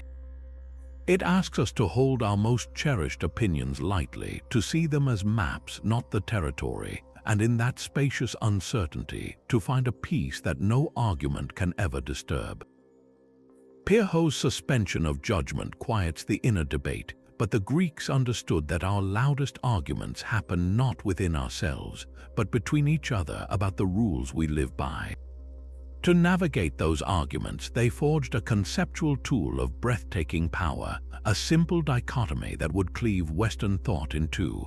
They called it physis versus nomos. Physis is nature, the raw, inherent order of the cosmos, the way things are by necessity, the force that makes an acorn grow into an oak, the law of gravity, the biological need for food and shelter. Nomos, in stark contrast, is convention, custom, law. It is everything humans have invented to organize their lives: the borders of a city-state, the value of a coin, the rules of marriage, the definition of justice itself. This distinction was not just academic, it was a philosophical scalpel used to perform the first dissections of human society. When the sophists declared that justice was merely a nomos, a convenient agreement among the weak to prevent the strong from preying on them, they were wielding this tool. They were saying, look, there is nothing in physis, in the natural world, that says you must not steal. Lions do not respect the property rights of gazelles. The rule against theft is a human invention, a useful fiction we have all agreed to uphold. This was a shocking, liberating, and dangerous idea. It meant that every social rule, every moral code, every institution was not handed down by the gods from the mountain, but was built by human hands and therefore could be questioned, debated, and rebuilt. This single framework ignited centuries of debate about the foundation of law and morality. Is there a physis to human nature that our nomos should reflect? Or is our nature so malleable that nomos can shape it into almost anything? The question echoes in the very origins of the concept of natural law. When later Roman jurists and medieval philosophers argued that there is a higher law written into the fabric of creation, discernible by reason, they were searching for a physis of justice. They believed that human laws, our nomos, were only legitimate if they conformed to this deeper natural order. The American Declaration of Independence, with its appeal to the laws of nature and of nature's God, and its claim that all men are endowed with certain unalienable rights, is a direct descendant of this idea. It asserts that our right to life and liberty is not granted by any king or constitution, our nomos, but is inherent in our very being, our physis. This is the philosophical bedrock of modern human rights, the belief that there is a standard in nature itself by which we can judge the conventions of any society. Yet the other side of the dichotomy has proven equally powerful. If nomos is all there is, then reality itself is something we build together through language, custom, and shared belief. This insight fuels the modern understanding of the social construction of reality. The money in your bank account has value only because we all agree it does, a magnificent shared nomos. The lines on a map that define a nation exist only in our collective imagination, enforced by story and sword. Even our categories of gender, race, and identity are seen by many scholars as shaped profoundly by cultural nomos, interacting with, but not strictly determined by, biological physis. This framework helps explain why the same human nature can produce such wildly different societies across time and space. The dichotomy asks us to examine every pillar of our own world. Is the drive to compete a part of human physis, or is it nurtured by a nomos that celebrates individual achievement? Is the family structure we consider natural actually a cultural convention that has shifted dramatically throughout history? The tension is never fully resolved, and that is its enduring power. It gives us a language to argue about what in our world is fixed and what is fluid, what we must accept and what we have the awesome, terrifying freedom to change. Yet this brilliant distinction between nature and convention forces a deeper question. What happens when convention itself becomes the only ruler? Plato, having witnessed the chaos and injustice of Athenian democracy firsthand, offered a terrifying answer. In his masterpiece, The Republic, he presents democracy not as the triumph of freedom, but as a political pathology, a system destined to devour itself. His critique is not of an ideal, but of a psychological reality. He saw the democratic city as a mirror of the democratic soul, one where the lowest part, the appetite, has seized the throne. In such a state, he argued, liberty is mistaken for license. Every desire is granted equal validity, every opinion equal weight, not because they are wise or good, but because they are desired. The core democratic value of equality is twisted into a flat refusal to acknowledge that some pursuits, some lives, are more noble, more disciplined, or more conducive to the common good than others. The philosopher, the soldier, and the pleasure seeker are all counted as equal citizens, their voices indistinguishable in the noisy marketplace of wants. This creates a society obsessed with the immediate gratification of its collective cravings, where flashy rhetoric matters more than sober truth, and where the public good is sacrificed for whatever feels good in the moment. From this fertile soil of undisciplined desire, Plato warned, a specific kind of leader inevitably springs, the demagogue. This figure does not appeal to reason or virtue. They are a master of flattering the appetites of the many, telling the people exactly what their hungers want to hear. They promise to satisfy every craving, to punish every enemy, to make life easy and prosperous without demanding sacrifice or discipline. In a democracy drunk on its own freedom, the demagogue's voice rings clearest, rising above the dull, complex arguments of the truly wise. The people, Plato wrote, crown this flatterer with garlands and give him absolute power. But the demagogue's rule is inherently unstable. To maintain his popularity, he must constantly invent new enemies and new promises, stoking factionalism, pitting the poor against the rich, the native against the foreigner. As social trust dissolves into competing camps, each convinced of its own victimhood and righteousness, the scene is set for the final act. Overwhelmed by the chaos they helped unleash, the people, in a desperate longing for order, will hand all power to the strongman who promises to end the strife. The demagogue sheds his populist skin and reveals himself as the tyrant. He dismantles the remaining institutions, attacks his former allies, and rules by fear and force. The journey from radical liberty, Plato concluded, ends in the most complete slavery. This is not ancient history, it is a recurring political nightmare. You can hear Plato's diagnosis in modern analyses of populist movements, where charismatic leaders bypass traditional institutions and media, speaking directly to a sense of grievance and promising a return to a mythical golden age. The warning echoes in the fragmentation of public discourse into polarized echo chambers, where complex issues are reduced to us versus them, and compromise is seen as betrayal. It resonates in the fear that a politics driven solely by popular sentiment, measured in clicks and polls, can sacrifice long-term stability, environmental stewardship, or minority rights for short-term approval. Plato forces us to ask a deeply uncomfortable question about our own systems when we celebrate the will of the people. Are we elevating reasoned judgment, or are we merely tallying our collective appetites? And if it is the latter who is most skilled at cooking the menu, Plato's warning echoes through the noise of our modern agora, but his student Aristotle offered a quieter, more enduring solution to the city's strife. He looked past the mechanics of power and into the very glue that holds any society together, the bond between two people.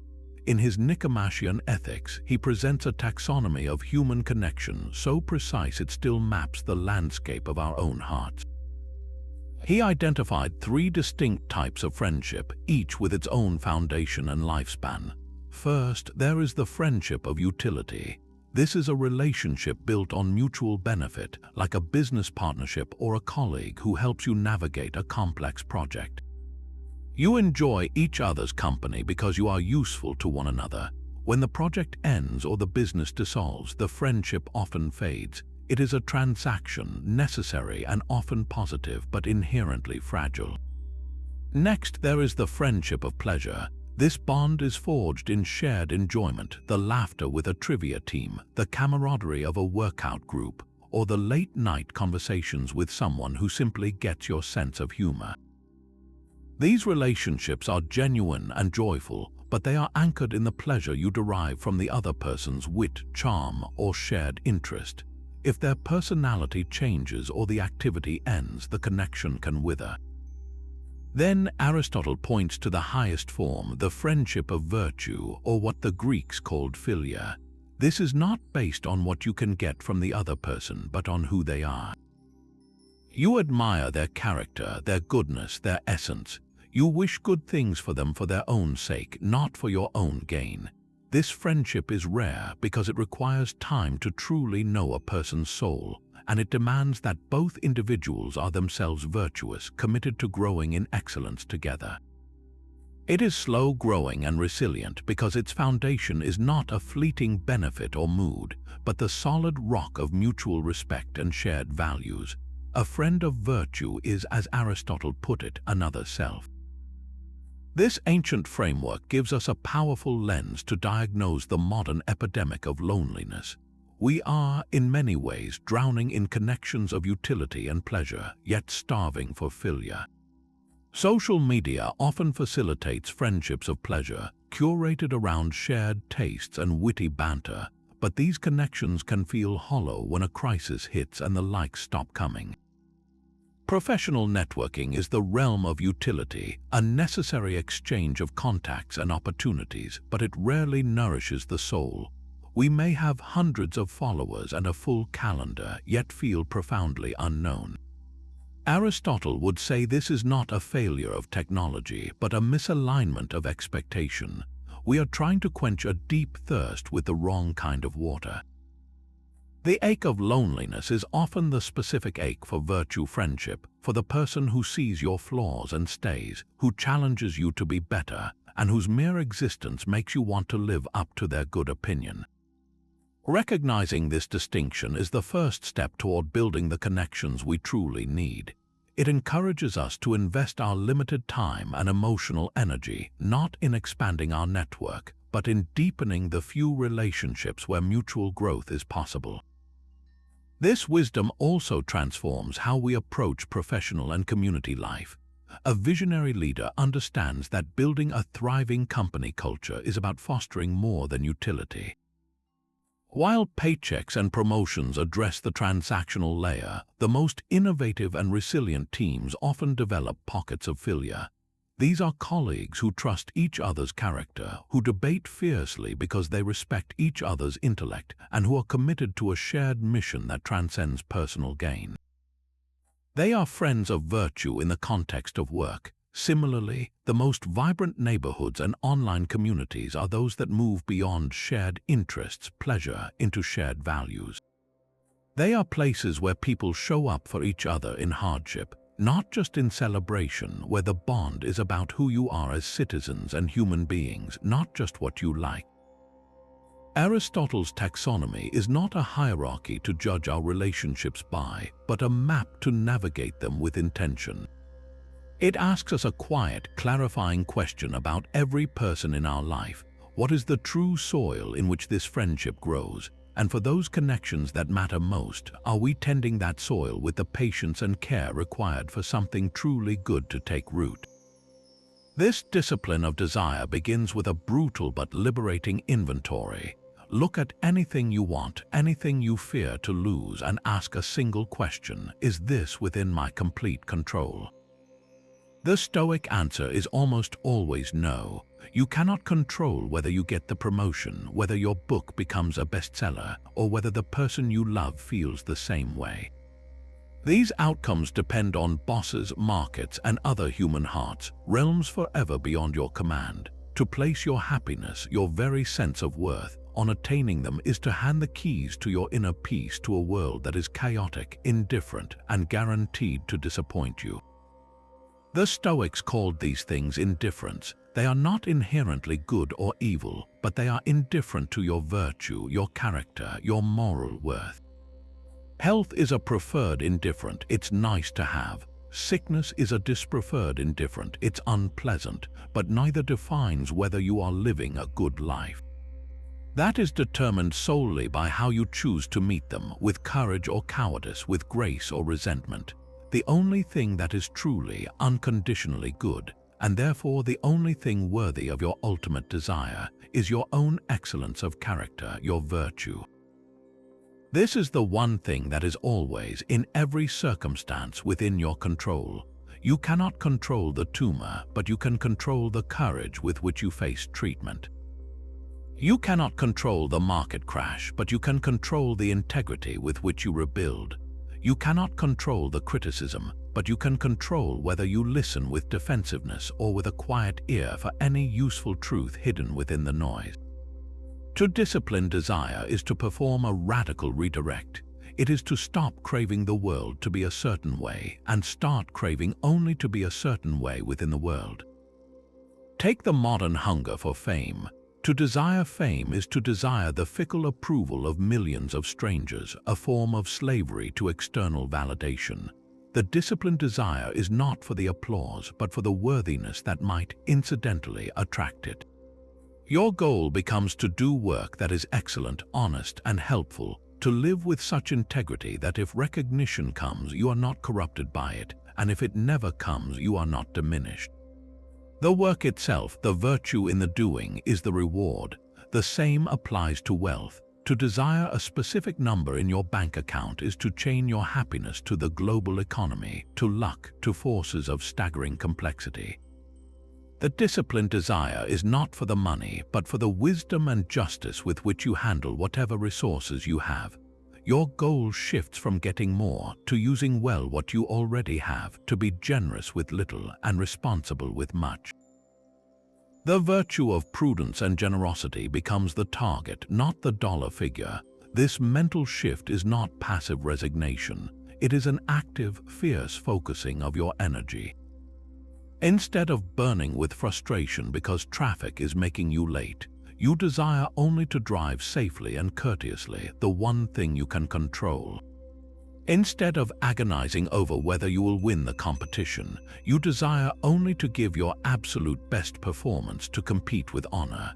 You pour your entire will into the quality of your effort, and you release the outcome to the universe. The result is a profound and paradoxical freedom. When your deepest want is for something that cannot be taken from you, you become unshakable. Rejection cannot touch your self-worth because your worth was never based on their acceptance. Financial loss cannot ruin you because your goodness was never stored in your portfolio. This discipline turns life from a series of desperate gambles into a continuous practice of self-mastery, where every external event, welcome or unwelcome, becomes the raw material for building the only thing you ever truly wanted to be. That inner citadel of self-mastery is not a fortress for hiding from the world. It is a command center for engaging with it. The Stoics called this the second discipline, the discipline of action, and its core principle was simple yet demanding: act for the common good.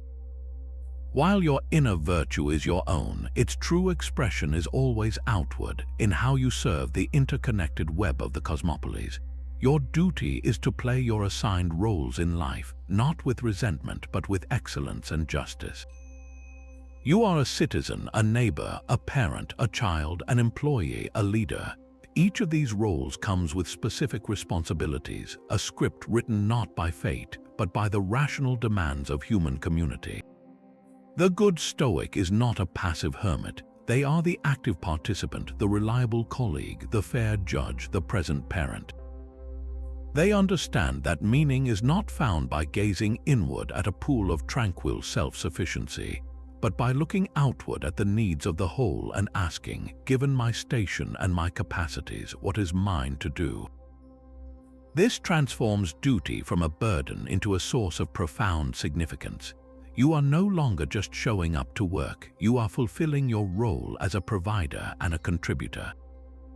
You are not just running errands for your family, you are acting justly within your most immediate circle of the common good. Every action becomes a small brick in the construction of a better world, and in that labor you build a life that matters. This ancient framework is the philosophical bedrock of modern purpose-driven work. The quiet epidemic of burnout and disengagement in many workplaces often stems from a feeling that one's labor is disconnected from any larger good. It is just a transaction, time for money. But when an organization or an individual within it can connect daily tasks to a mission that serves others, everything changes. The software engineer is not just writing code, they are building tools that help small businesses thrive. The teacher is not just administering tests, they are nurturing future citizens. This is not corporate motivational fluff, it is applied stoicism. It is aligning your professional role with the Stoic mandate to act for the common good, finding meaning in the contribution itself, not just the paycheck. This discipline also redefines ethical leadership.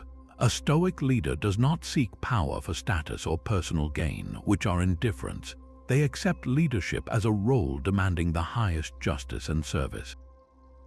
Their primary duty is to the well-being of the team, the company, the community they serve. They make difficult decisions not based on ego or short-term stock price, but on what is right and beneficial for the whole. When a modern executive turns down a lucrative but exploitative deal, or invests in sustainable practices that cut into quarterly profits, they are exercising the Stoic discipline of action. They are privileging the long-term health of the common good over the fleeting preference of personal or shareholder wealth. This philosophy expands naturally into the modern concept of corporate social responsibility. The idea that a business has obligations beyond its shareholders to its employees, customers, environment, and society is a direct institutionalization of the Stoic cosmopolis. A company is not an isolated entity, it is a citizen in a global community. Its actions ripple outward, creating harmony or strife. When a corporation chooses to pay a living wage, reduce its carbon footprint, or ethically source its materials, it is enacting the discipline of action on a massive scale. It is acknowledging its role and its duty to the common good. Ultimately, this discipline answers the deep human hunger for meaning by grounding it in service.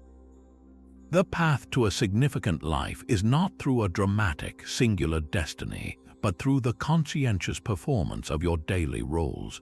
Your purpose is woven into the fabric of your existing relationships and responsibilities. The parent finds meaning in the patient, just raising of a child. The citizen finds it in informed, compassionate participation in civic life. The friend finds it in loyal support. By focusing on the excellence of your actions within these circles, you stop searching for your purpose and start living it. The Stoic asks you to look at your hands, your skills, your position in the vast network of humanity, and to see them not as limitations, but as your unique tools for building something good. But the discipline of action relies on a final, more subtle mastery, one that happens in the split second between an event and your reaction to it. This is the Stoic discipline of assent, the vigilant gatekeeper of your own mind. Every moment the world bombards you with impressions, what the Stoics called phantasiae. These are not just sights and sounds, but the raw, unfiltered interpretations that flash into your consciousness. Your boss gives a curt nod and the impression forms, he is angry with me. Your phone buzzes with a news alert and the impression screams, the world is falling apart. The discipline of assent teaches you to pause, to insert a crucial moment of space between that initial impression and your automatic, unquestioning agreement with it. Do not accept the impression at face value, examine it. Is it an accurate representation of reality, or is it a story your mind is hastily constructing? Is the boss truly angry, or is he simply preoccupied, tired, or in a hurry? Is the news alert truly a sign of global collapse, or is it an algorithm feeding you the most alarming fragment of a complex situation? Your power lies not in controlling the impressions that arise, but in your choice to either assent to them as truth or to withhold your judgment, to say, I see this impression, but I do not yet accept its narrative. This ancient practice of cognitive interrogation is the direct philosophical ancestor of a central pillar in modern cognitive psychology, the identification of cognitive distortions. These are the systematic errors in thinking that fuel anxiety and depression, the mental habits that make us assent to false or exaggerated impressions without a second thought. Catastrophizing is assenting to the impression that a minor setback is an irreversible disaster. Mind reading is assenting to the impression that you know with certainty what others are thinking about you. Emotional reasoning is assenting to the impression that because you feel like a failure, you must be a failure. The Stoic discipline of assent is the 2,000-year-old prescription for this very ailment. It is the practice of catching these distorted impressions at the gate and challenging them with reason. From this discipline flows a powerful modern therapeutic technique known as cognitive distancing. This is the skill of stepping back from your own thoughts, of seeing them as mental events rather than absolute truths.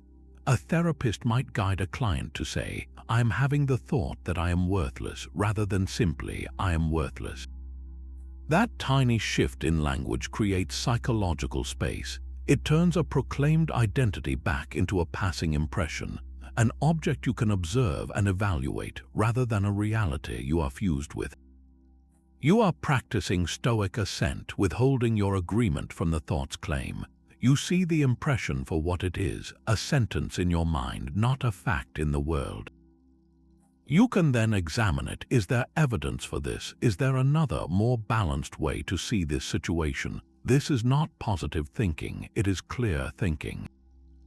It is the deliberate, often difficult work of separating the signal of reality from the noise of your own interpretive habits.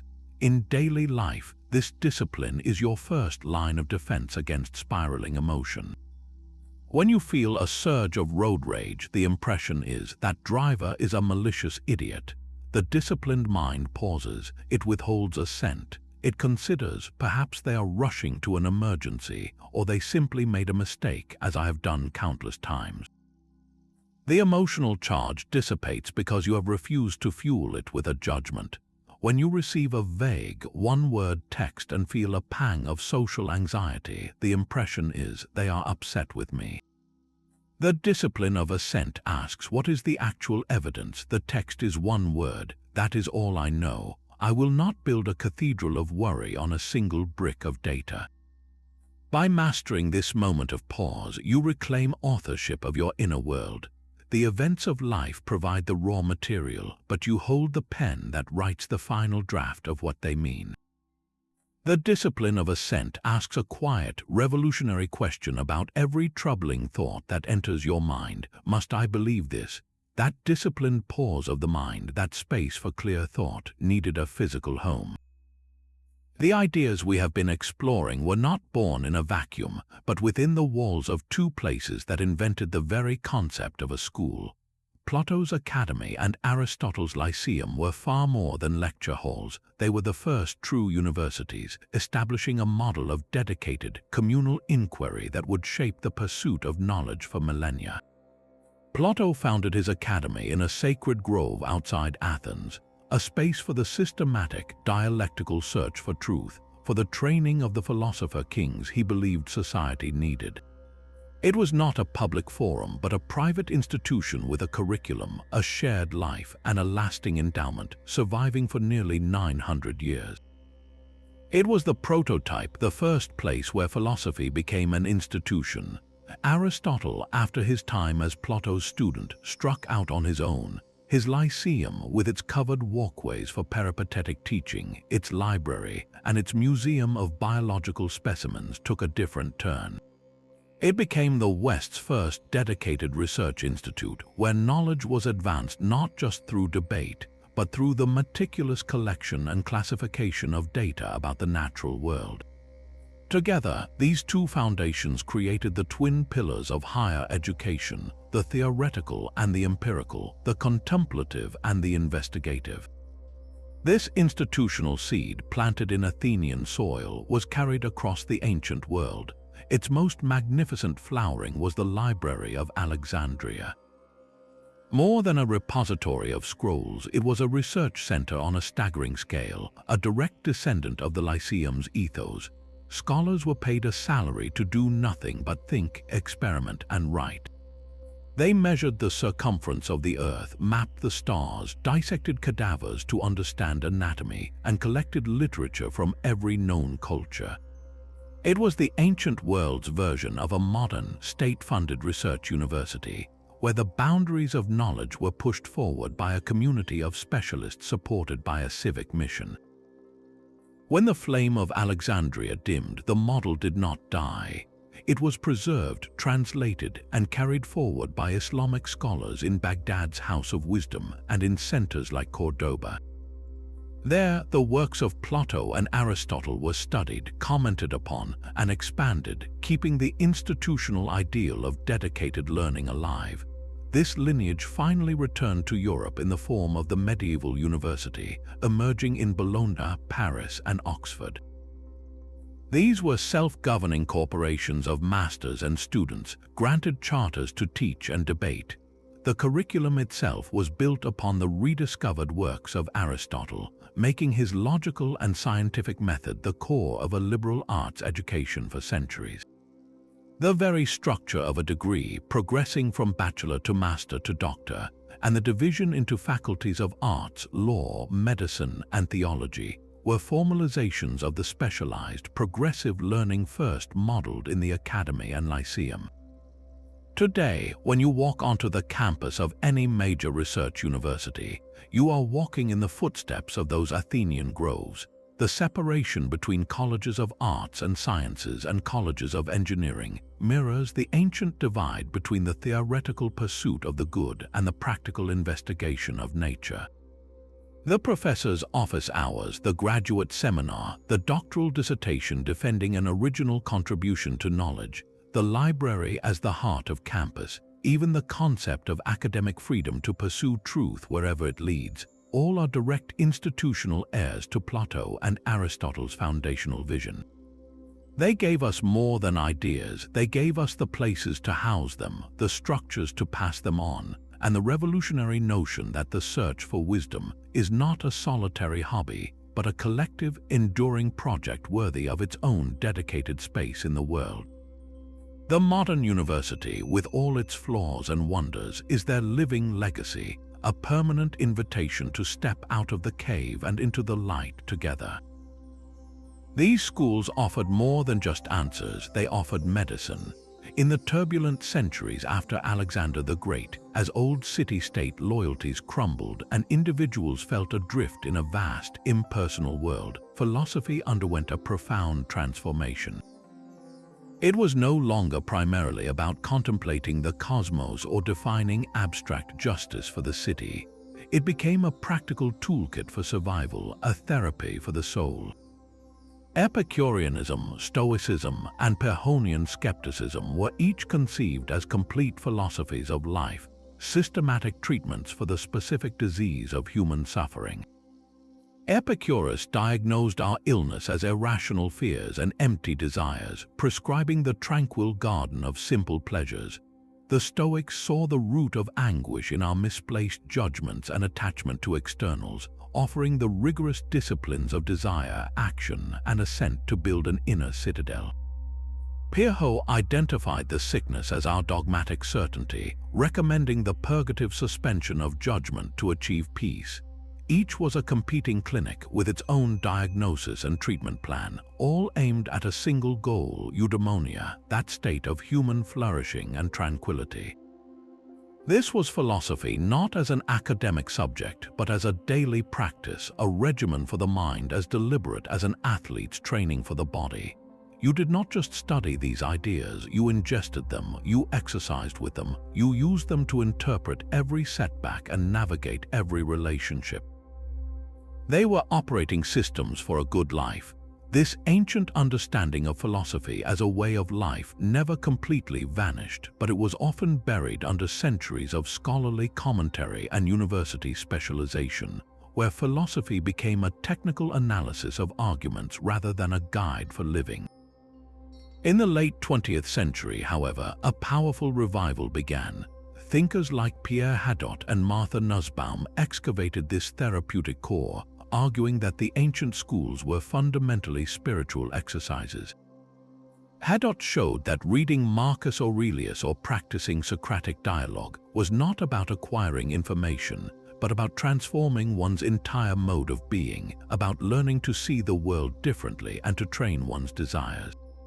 This sparked the modern philosophy as a way of life movement, which seeks to bring philosophy back into the public square, not as dry theory, but as a vital resource for existential crises.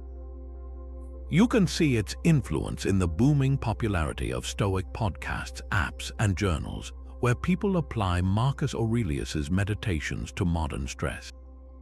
It's in secular mindfulness programs that blend Buddhist techniques with Epicurean and skeptic insights about managing desire and perception.